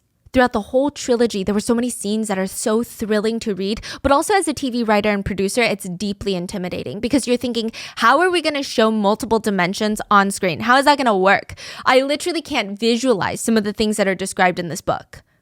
But overall, the news that Netflix was going to adopt an English version of the Three Body Problem, I would say was good. Most people in China were very happy. Everybody seemed really, really ecstatic, especially Lin. This has been his project for the past, 5 years of his life, and it's going somewhere. 3 months later, after the news of Netflix was released, Lin ends up in the hospital. December 16th, 2020, Lin's alarm goes off. He shuts it off. He's laying in bed staring at the ceiling, which already seems kind of odd because Lin is typically the type to jump out of bed, get the day started, but his whole body feels like it's made out of the bruised parts of an apple. That's what his whole body feels like. Soft, painful, sore everywhere, fragile. His entire body is in pain. He takes a deep breath. He swings his legs over to the side of the bed, and the whole room is spinning. He's so dizzy. His face is completely puffed up, swollen, and it's strange. I mean, maybe it's the stress. He's been working like crazy recently to get this Netflix deal done and all the press releases, all the interviews. But when Lin tries to get up, it feels like there's an earthquake. His whole body is vibrating, just trembling, and the whole room is stable. He's trying to walk to the restroom, but his body is jerking forward. His body is very erratic. His hands can't seem to stay still. He can't seem to control any of his muscles. He quickly grabs his things and he starts walking. He walks out of the residence onto the street, and perhaps he thought that fresh air would do him some good. He starts walking towards the private hospital. It takes him about an hour to walk the very short distance to the hospital. And once he's in through that door, his state has already rapidly deteriorated. He can barely breathe. He's throwing up. He's having explosive diarrhea. Doctors are rushing him to the ICU. And eventually he goes into full cardiac arrest. His whole body is shutting down on him. In the Three Body Problem book, there's a fascinating concept called chain of suspicion. Let's say there are 2 civilizations, 2 worlds, and the only 2 worlds with life on it in the entire universe. Let's just say that. Civilization 1, let's call it Earth. It's us. And then there's Civilization 2. The 2 planets are 400 light years apart. So for us to get to Civilization 2, it's going to take 400 years and vice versa. And Earth just discovered Civilization 2 exists. We just discovered there's another life out there. Civilization 2, as of right now, has no idea that Earth exists. They don't know that there's life outside of their planet. The problem here is Earth knows about 2, but other than the fact that we know that they exist, we don't know anything else. We don't know if they're good or bad. what kind of civilization they are? Do they just like to destroy things? I mean, I guess we could try and talk to them to figure out, but then we would be exposing ourselves and our location to civilization too. And who's to say that they'll even tell us the truth? And who's to say that they won't kill us on impact, like immediately after finding out we exist? So Earth must, at least to a degree, wonder if maybe we haven't found any other civilizations. What if it's because civilization 2 has been out here annihilating all sense of life? And what if they find out about Earth, they're going to annihilate us too? So now, there's a few ways that this could play out. The first way would be guarantee Earth's survival and the survival of all humans on Earth and destroy civilization 2 before they know Earth exists. It's only a matter of time before they find out about Earth. Then what? We just bet and hope that they're not going to kill Earth for the same reason Earth wants to kill civilization 2, for peace of mind, for guaranteeing survival? But let's say humans can't do that. We want to know more about civilization 2.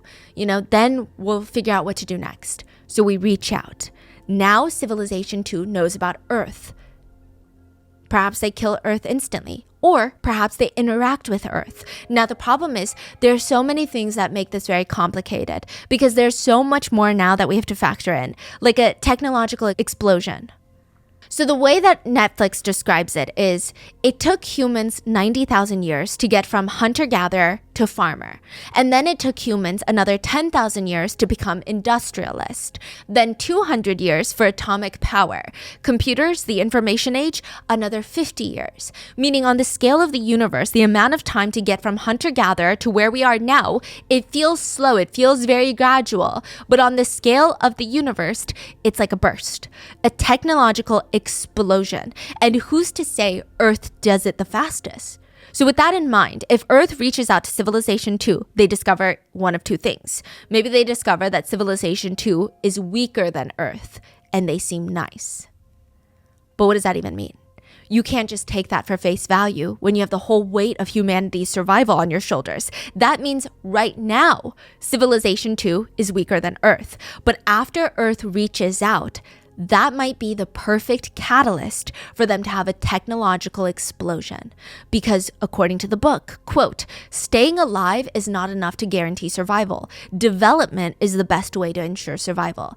On Earth, it took 300 years, but there's no reason why humanity should be the fastest of all cosmic civilizations. Maybe there are others whose technological explosions are even more sudden.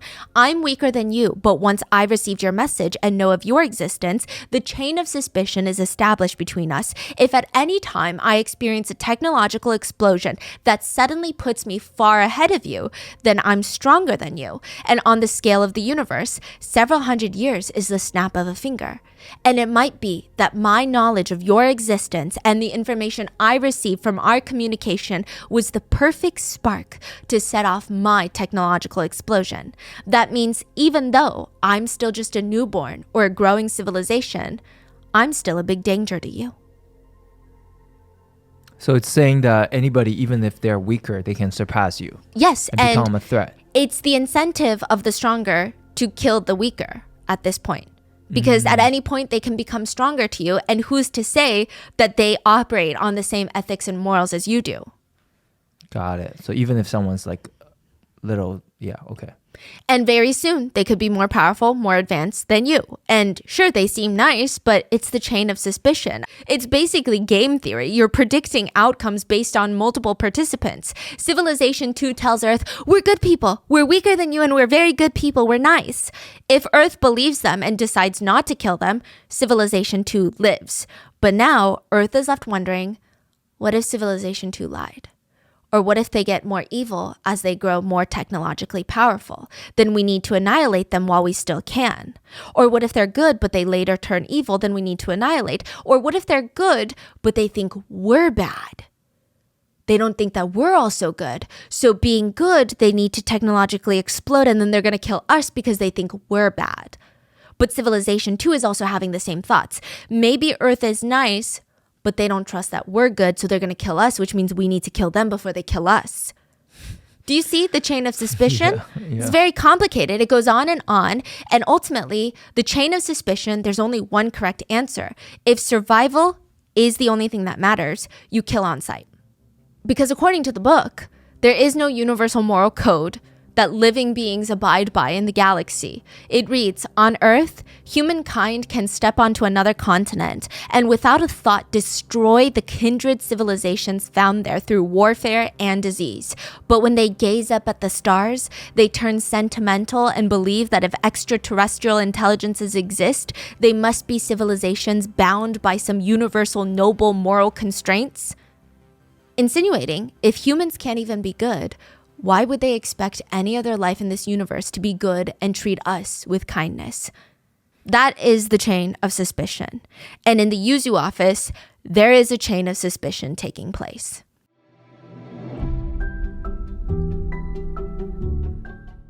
I love every season, but summer nights just hit different. Like, I don't know about the day, but the nighttime is a little bit nicer. There's something about the warmth that makes everything feel so much better. The only bad part about late nights in the summer is late mornings the next day. I always wake up feeling so dehydrated, like a dried up prune.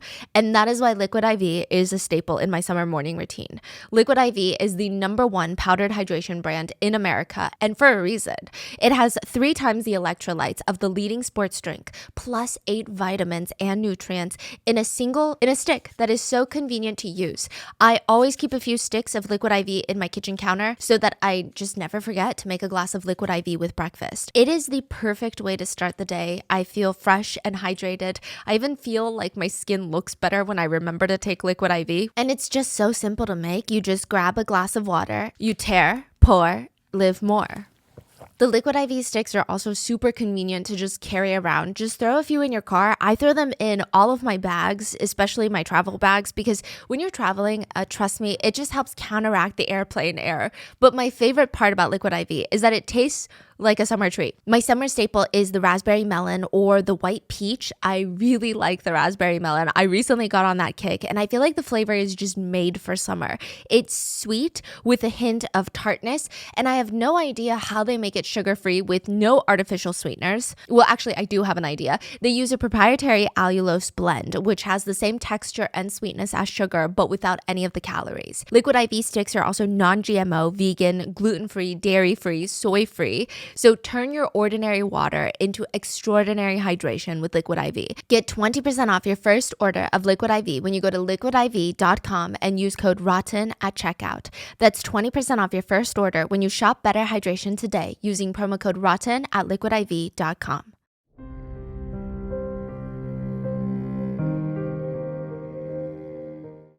The doctors initially guessed that Lin came into the hospital December 16th, 2020, that he had a heart attack. Lin had a heart attack from overworking, stress, bad lifestyle habits. But very quickly they think, wait, maybe it's not. Maybe something bad happened. Now, I'm not too sure how they came to this conclusion, whether it was from recent experience, symptoms, a gut feeling, or the fact that the patient is a billionaire. I have no clue. But they believe that Lin was poisoned by pufferfish. To test this theory, the doctors run a few labs, and Lin was found to have high levels of tetrodotoxin. He has way more than the lethal amounts in his body. Now, tetrodotoxin is often called nature's most powerful neurotoxin. There's not many effective antidotes, and it's found naturally in pufferfish. That's why they can be very poisonous.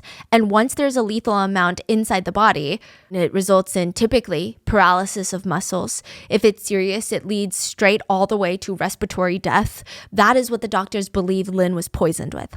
Pufferfish poison. He has had no contact with pufferfish recently. And because Lin spends most of his time at work, that leads doctors to believe that he was poisoned at work. Authorities come and they just tear Yuzu headquarters inside out. They've taken out anything that could have been tampered with: water cups, teacups, supplements, anything Lin used daily and came in contact with. They're checking the water fountains on each floor. Everything that has the potential to be evidence. Everything is being booked and checked over and over, including employee hair samples, blood samples. They were also taken in for toxicology reports. And in total, 4 people around Lin were found to be poisoned. But interestingly enough, only 2 of them worked in the office. They were found to have heavy amounts of mercury in their system. Lin's personal assistant and an executive from the 3-body problem universe. Now, out of the 2 people that were poisoned inside the offices, the police, they start mapping out who has access to all these people and who would have the opportunity to poison them. And out of everybody, the chain of suspicion comes down to one person. Lin's whole motto throughout the whole three body problem acquisition has been the 3 Fs. Film free fans. Films, create movies everybody's gonna love. Free, let fans use the IP to a degree. So instead of going after a random super fan who spent weeks creating an animated short story using the characters and the plot and the likeness of the brand, or a super fan that develops a game off the 3 body problem and everybody loves it, instead of suing them for copyright, Lin's vision was let them create and even encourage them. He said whoever can make a good game should have the right to use the IP for free. In the grand layout of IP, it is the people who are competent and talented that keep it alive, not the people who have money. But that's not to say anything. I mean, the ultimate end game for him is still money. So once he does that, he's going to see an explosion in fans from all over the world that he can acquire and sell merchandise to, sell a theme park ticket to, make more movie admission tickets for. You repeat the cycle over and over again. Release movies, merchandising, experiences. They're going to spend money on it. It's the 3F model. Lin said the fans, especially for something like the 3 body problem, they need to be respected. He said every day before you go to bed, you talk to your users. Otherwise, you don't know what's going to happen when you wake up tomorrow. That's the spirit of the internet. And the internet, they want things fast, okay? Lin is really aggressive with the development of the 3 body problem, which from a business standpoint, it does make sense. Reportedly, he's already sunk $71 million into the first failed film plus the rights to the IP. That's just surface level. There were attorneys, personnel, staff that were all involved in this massive deal. Their paychecks have to come from somewhere. They're being paid to work on this. Right now, there's a new subsidiary of Yuzu that was formed for the 3 body problem universe being run by Shu, and they've got a whole office, a whole team of employees that are trying to get this thing off the ground. Every day, every single employee on payroll, keeping the lights on, every single coffee pod that they drink is technically sinking money, which I'm not saying he doesn't have the money to spare, but from an accounting business standpoint, there is a lot of pressure for him to make this work. They need to start making money from this IP ASAP, or else Yuzu shares are going to drop and nobody's going to have a good time and a lot of people are going to be out of jobs. But for a full year, nothing happens.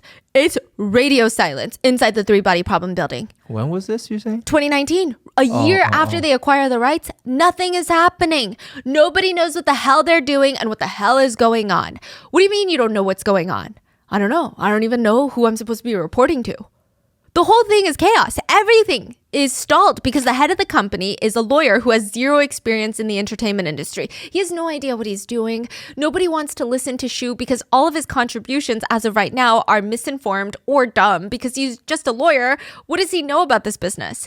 Everybody's kind of doing their own thing. There's no head of any project. No one is leading the march. One employee said, at one point, Shu spent more than 2 hours asking random employees in the break room about their advice on making it work in the entertainment industry. Aren't you supposed to know that? One former employee said, we would have these meetings and everybody was super passive. Everybody was just a bystander. Nobody even knew who was in charge. So the result just was not good. When Lin realizes that everything at the 3 body problem universe is stalled, he marches into the office and he's got a meeting with Shu. They're going to continue to have daily meetings moving forward from this point. Lin is desperate. He's practically begging, screaming at Shu. We got to turn this IP into money soon. We got to monetize now or else the ship is going to sink.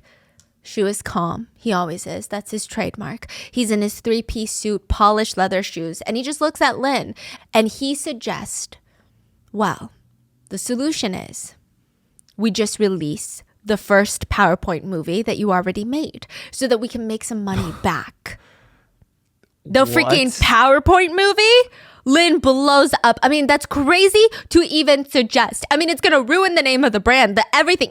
It's shit. The whole movie is shit. People are going to scream at us all day that it's shit and we will never get out of this mess. From that point forward, it is said that the two would argue every single day in the office.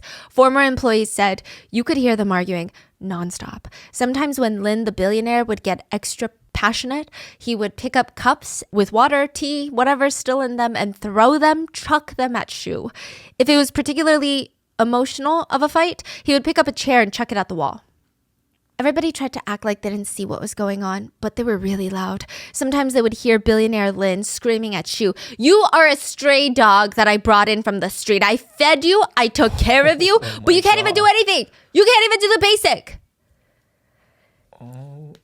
It was really bad. An anonymous employee said, "That's just how Lin is, though. You could be at any level of the company and Lin would scold you in front of everyone and even break things if he was really frustrated.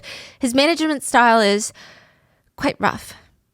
Every day, it felt like the tension between Lin and Shu is building up to some big catastrophic event. I mean, it was just so blatantly tense. At a strategy meeting once, Lin asked an open question to the employees about their experience at the company, and Shu, without hesitation, spoke up. "I feel wronged in the workplace. I feel a deep sense of disparity working here." People knew that things were just gonna get worse from here. There were even rumors floating around in the office that the two, Lin and Shu, were destined not to be able to work together. So first of all, the Chinese character for Lin is actually two symbols placed together and they spell out wood. Wood, wood. But it's pronounced Lin. Now, Shu Yao, the spelling of the character Yao, the way he spells it, spells out earth, earth, earth. 3, earth. And if you look at the 5 element charts in China, which include water, wood, fire, earth, and metal, with the belief that depending on where you were born and the elements, they're going to greatly impact you one way or the other. Wood and ground are on the opposite sides of each other, which is quite a complicated way of saying they're destined to not be compatible. But even if you don't believe in the elements and the charts, employees said it was pretty obvious, like their managing styles, their personalities, it wasn't going to work. Lin is not a traditional CEO. He's young. He likes to run things in a very extreme, all or nothing kind of way. Shu, on the other hand, he's very elitist, very academic. He wears suits and ties for every meeting. He expects everyone to have the same level of corporate professionalism that he has. They said Shu could not handle the, quote, barbaric culture of yuzu. They said Shu is thin-skinned. His self-esteem is definitely going to get hurt. And out of the two, by first glance, a lot of the employees actually liked Shu more.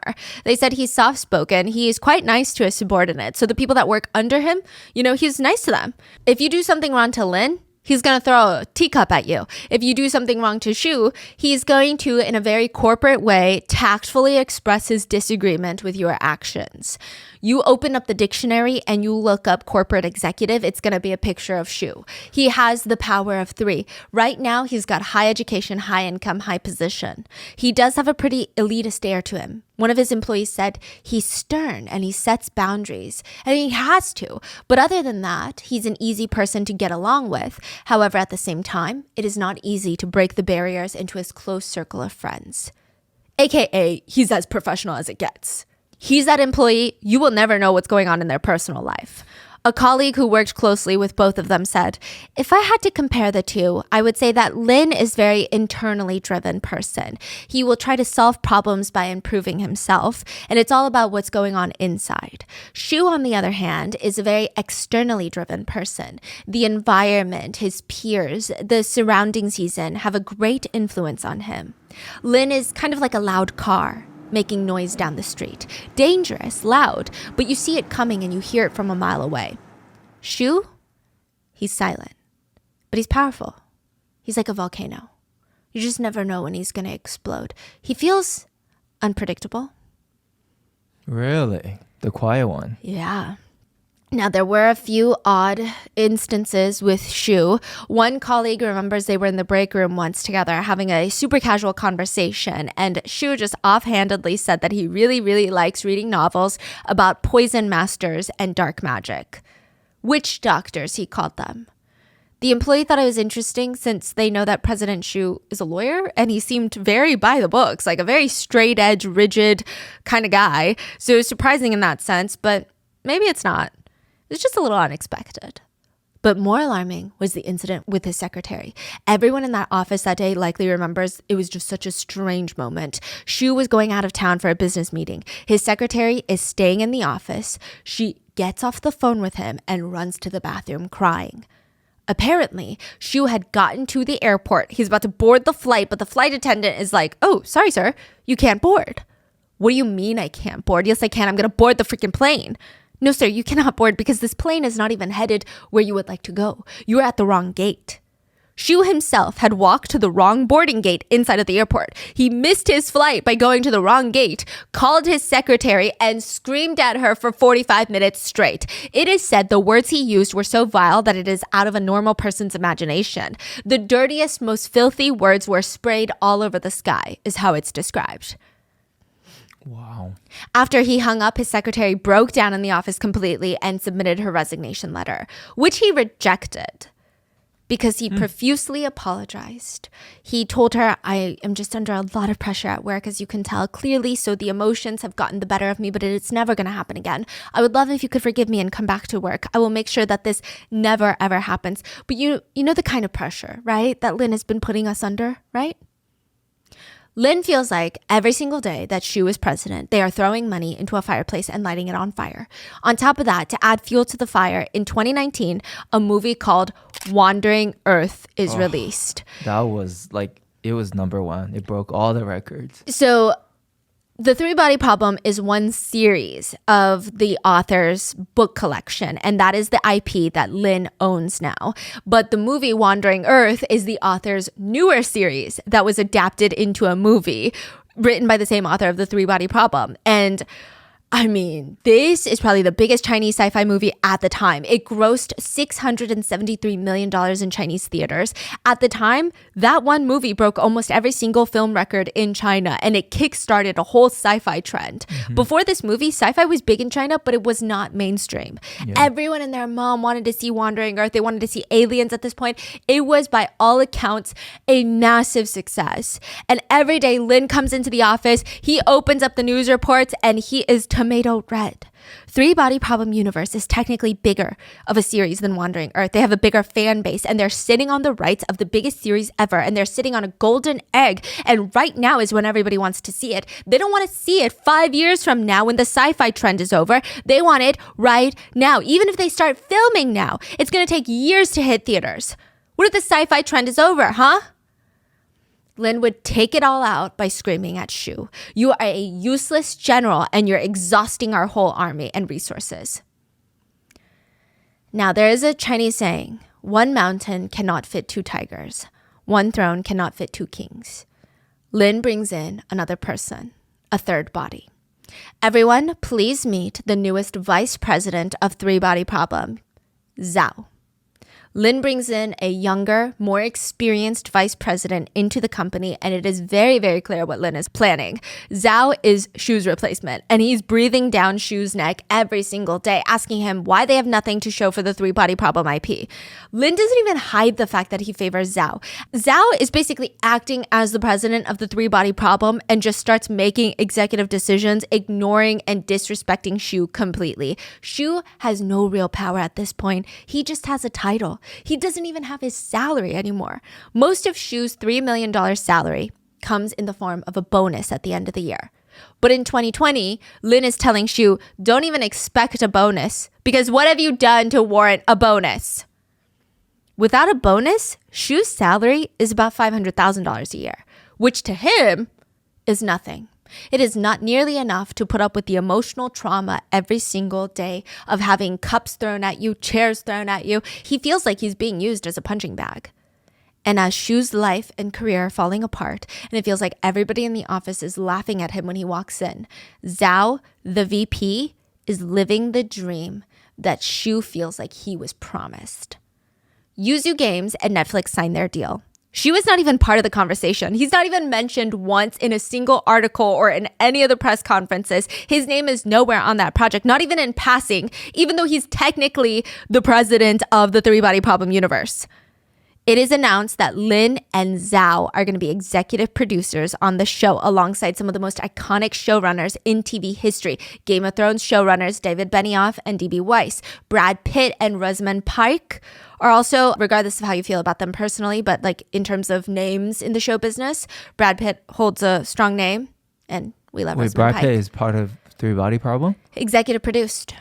Oh. Brad Pitt and Rosamund Pike, who plays Gone Girl. I think that's how you'll know her. They're also involved in this big project, even though they are not casted. So on the production side, I mean, this is going to be a big deal. But Xu is going to get nothing. Xu doesn't even have any shares in this business. So as the universe grows, he's really getting nothing. But he's not fired. He's still in the company. Yeah, but it's only a matter of time. Yeah. December 17th, Xu is arrested at a law conference in Beijing. It said that he was desperately trying to get a meeting with the vice president of the three-body problem universe, Zhao, his own replacement, presumably to try and poison him. That's what the police think. So they arrest him. Wait, 17 is after the hospital? Yes, Lin is in the hospital. When? He is... 17? Yeah. No, he was in the hospital 16th, so the day after. Oh, He's still alive. Right. So Lin in the hospital, really sick. And the next day, the police arrested Zhao. 16th, Lin is in the hospital really sick. They suspect poisoning. They start searching the offices. 2 other employees are discovered to have been poisoned. The next day, December 17th, they arrest Xu. Because they're like, there's poison in the office and someone's poisoning them and we think it's Xu. Oh, because they fight all the time. Yes. I see. So they arrest him. Now, Xu was working as the three-body problem president, but he was also a Japanese CEO. A Japanese CEO. He's Yeah. Japanese? Well, he's Chinese, but he owns a company in Japan, a chemical import and export company. Well, not really, but he did recently register a company in Japan along with 160 new phone numbers. He started ordering poison off the dark web and sending them to Japan to his holding company. Then slowly he would have someone import all the poisons from Japan to China. They probably didn't even know it was poison. What? He would have them shipped in different packaging at different times to different locations until they all made it to his tiny little warehouse in a quiet, distant suburb of Shanghai, where the rent is somewhat affordable. The houses are spread far enough that you can actually get some privacy. You can walk around in your underwear in the back shed and probably, hopefully, nobody will notice. Xu leased a house there in the suburbs so that he could create his own Breaking Bad lab. That's his favorite show. Xu purchased over 100 poisons on the dark web, and he was not even there just to see which one he liked. He was mixing, combining, creating new poisons. He kept detailed logs of how much each poison reacted to others being combined with other toxins, the size of the poison needed, the amount, the powder or liquid, like symptoms of each poison and how deadly it is combined with other poisons. It's a lab. What? Xu was out to create his own little poison blend, if you will, his own concoction, mixture. And his test subjects were stray animals. He would catch stray cats, dogs, rats off the street, test the poison on them first, and it's said that he killed hundreds of animals during his testing phase. Whoa. So this is happening during the whole, like off work, like he's going home and mixing poisons. Yeah. Like beginning of 2020. Wow. He's planning this for months. Wow. Eventually, he settles on a few toxins, but his main ones would be pufferfish poison, mercury. And the plan was Xu would poison Lin and Zhao, the VP of the three-body problem IP, with mercury through their coffee, whiskey, water, and tea. Now, the plan was small quantities, frequently, over a long period of time, to make it very hard to trace back to him. The vice president of the three-body problem universe, Zhao, he had 10 times the safe levels of mercury in his body. He had to be hospitalized. He had to be treated with dialysis to clean the toxins from his blood, which is not a fun process, but it worked. He was discharged, but he did bring a cup of tea with him home from work. His wife had taken a sip, and she also had alarming high levels of mercury in her system. She survived, but she had just given birth and was breastfeeding. She had to stop breastfeeding because of the mercury levels.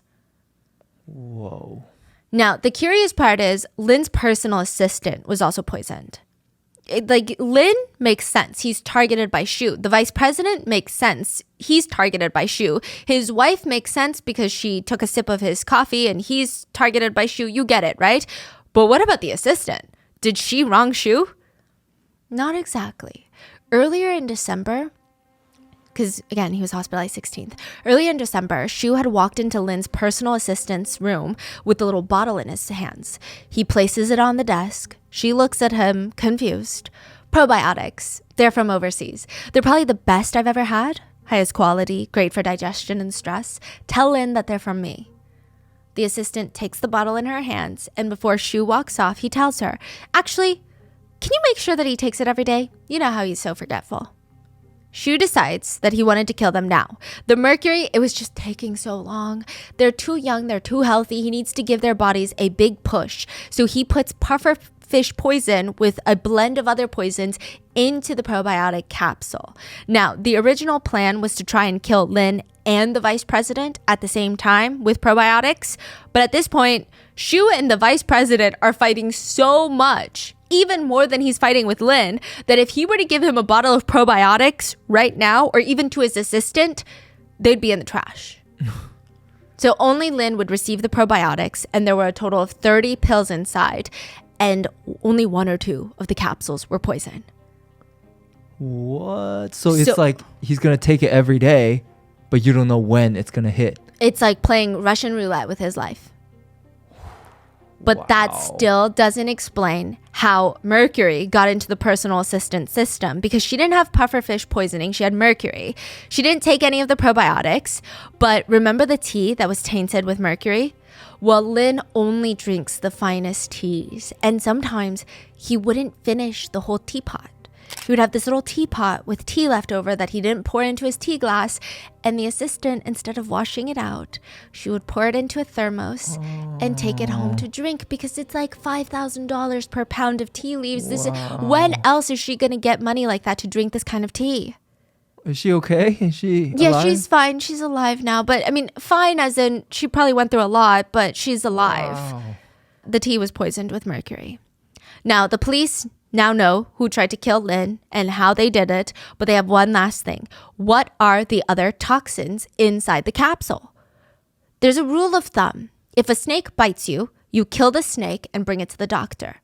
This is not some sort of like eye for an eye punishment or anything like that. But chances are back then, if the doctors know exactly what snake and which venom you have in your system, the chances of saving your life are exponentially higher. I think it's just a saying. I think if anything, most snakes are not venomous. And if they are, I think a picture would suffice. But you get it. It's just, if you know what poison it is, it's so much easier to save a life. Now, Shu has been arrested. Lin is in the hospital. He's practically comatose at this point. His organs, his brain, they're shutting down, and every second counts. The doctors have tried everything. They've already tried performing every single life-saving measure that they could think of. Lin underwent 4 liters of blood transfusions, which is a massive transfusion. Typically, this is only done in severe blood loss cases. To give you some more context, the total blood volume in an average adult is about 5 liters. They've pretty much swapped out all of his blood.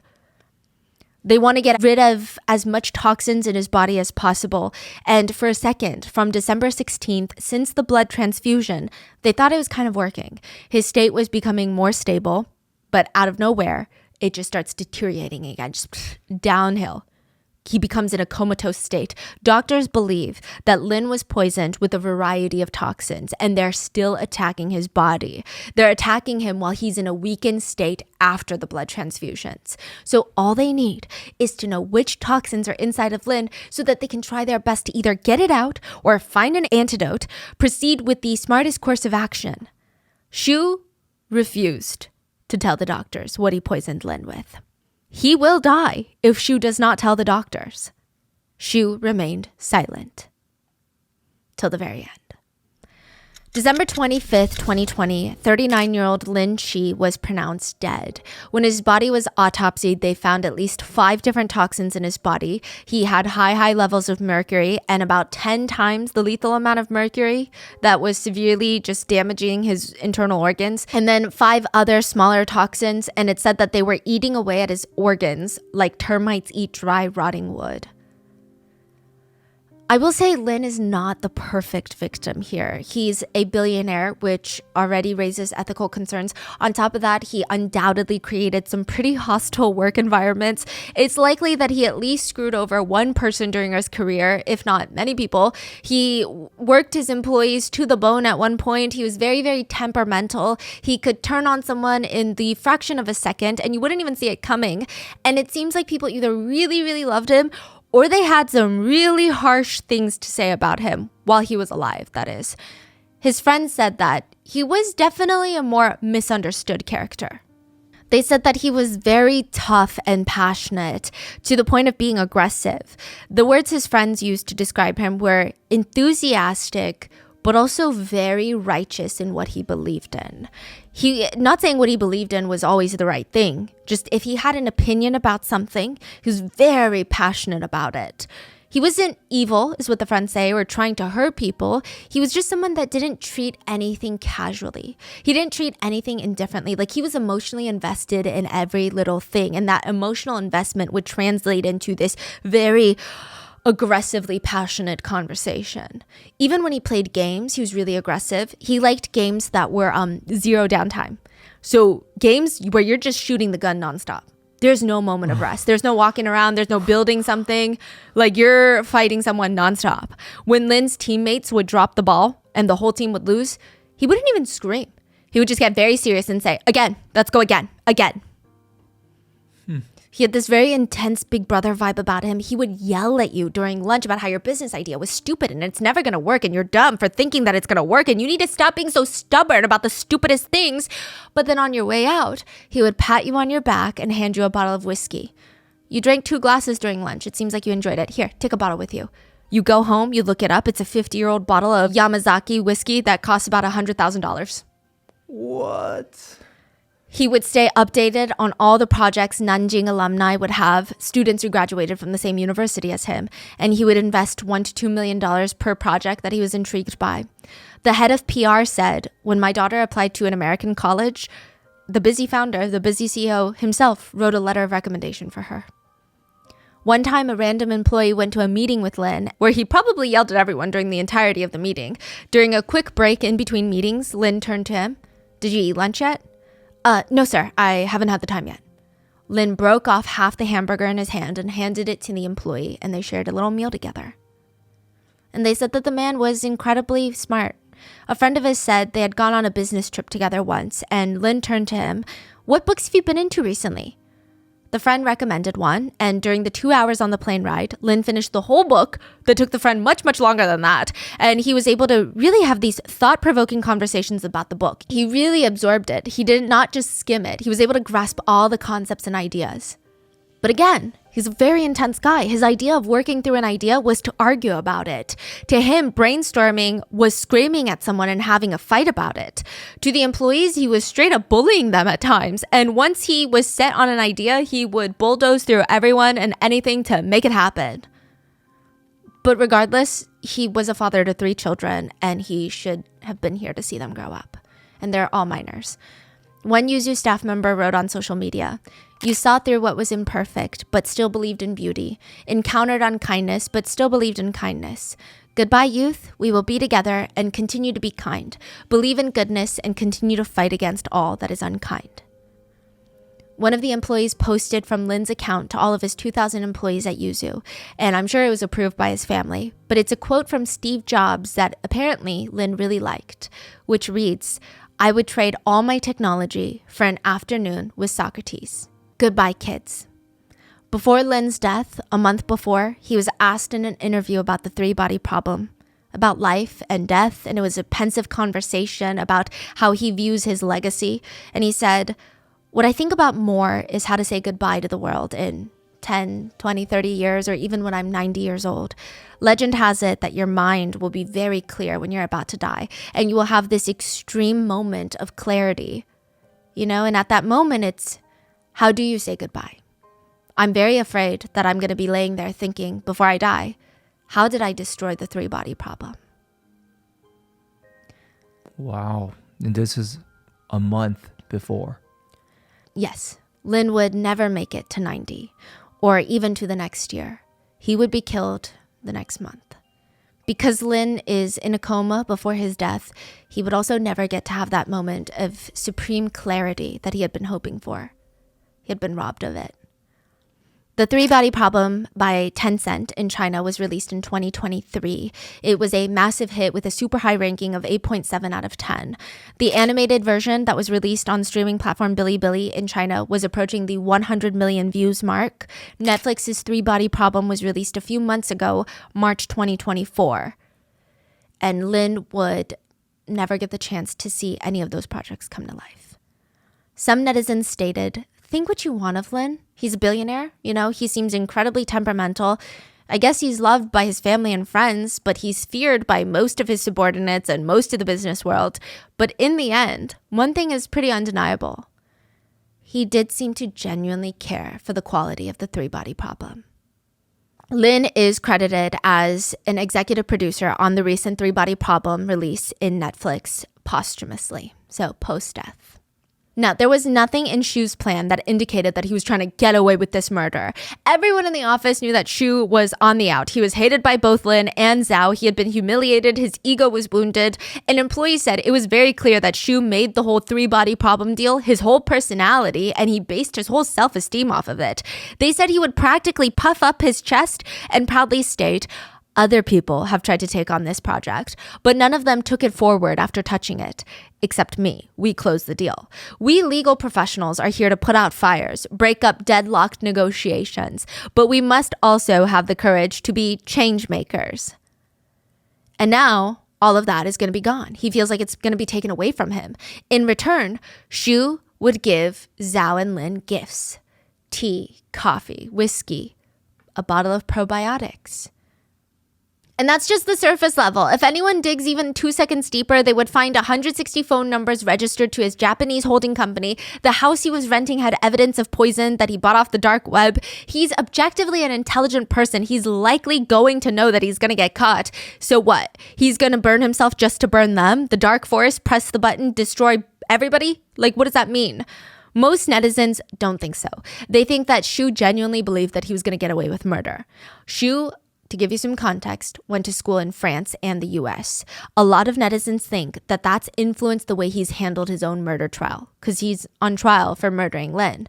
According to some Chinese netizens, they felt that he had a very Western approach to his defense. He's betting on 3 things.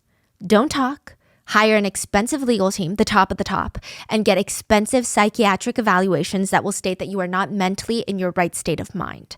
It's reported that Shu had a bunch of books at home about psychiatric evaluations, and he also allegedly looked online about how to avoid punishment by claiming insanity. He had reviewed previous cases where foreigners, mainly in Western countries, escaped punishment because of the insanity plea. He provided his own psychiatric evaluations with doctors of his choosing to the court, and they were all rejected. They had state-appointed doctors to evaluate him, and they stated that he's definitely trying to act crazy. So it's very clear that he's putting on a whole show. Ultimately, a lot of netizens believe that this tactic of his ended up backfiring. Mainly because he had the chance to save Lin's life and tell them which poisons. But he stuck with the don't talk, lawyer up, and claim insanity. It just shows how cold-hearted he is. It doesn't show anything else. His decision not to say ended up being life or death for Lin, and he died. And ultimately, that decision is going to be life or death for Shu, too. March 21st, 2024, this year, The Three-Body Problem was released on Netflix. March 22nd, 2024, the day after, Shu was sentenced to death by the Shanghai courts. Wow. The vice president, now chief executive of the three-body universe, Zhao, said on his WeChat, justice has been served. And that is the story behind Netflix's Three-Body Problem. Wow, that is crazy. Yeah, I mean, I think it was just so crazy because I was looking to see if there were any reactions from even the Netflix production team of the news that he died, because it was immediately after they signed the deal. And even the Game of Thrones showrunners, they don't even know how to react. Their statement was, I mean, you see a lot of things in this business. You just never expect to see that happen. Like, I think no one knew the appropriate reaction even because it's so bizarre.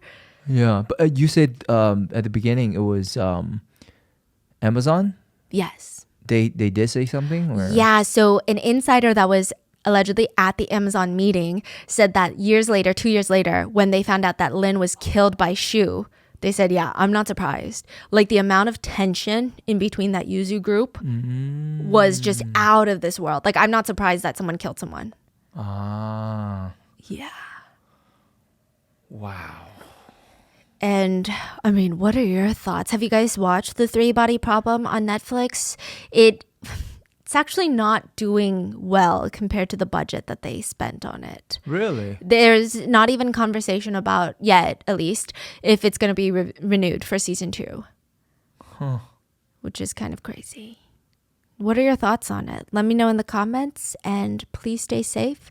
I will see you guys in the next one.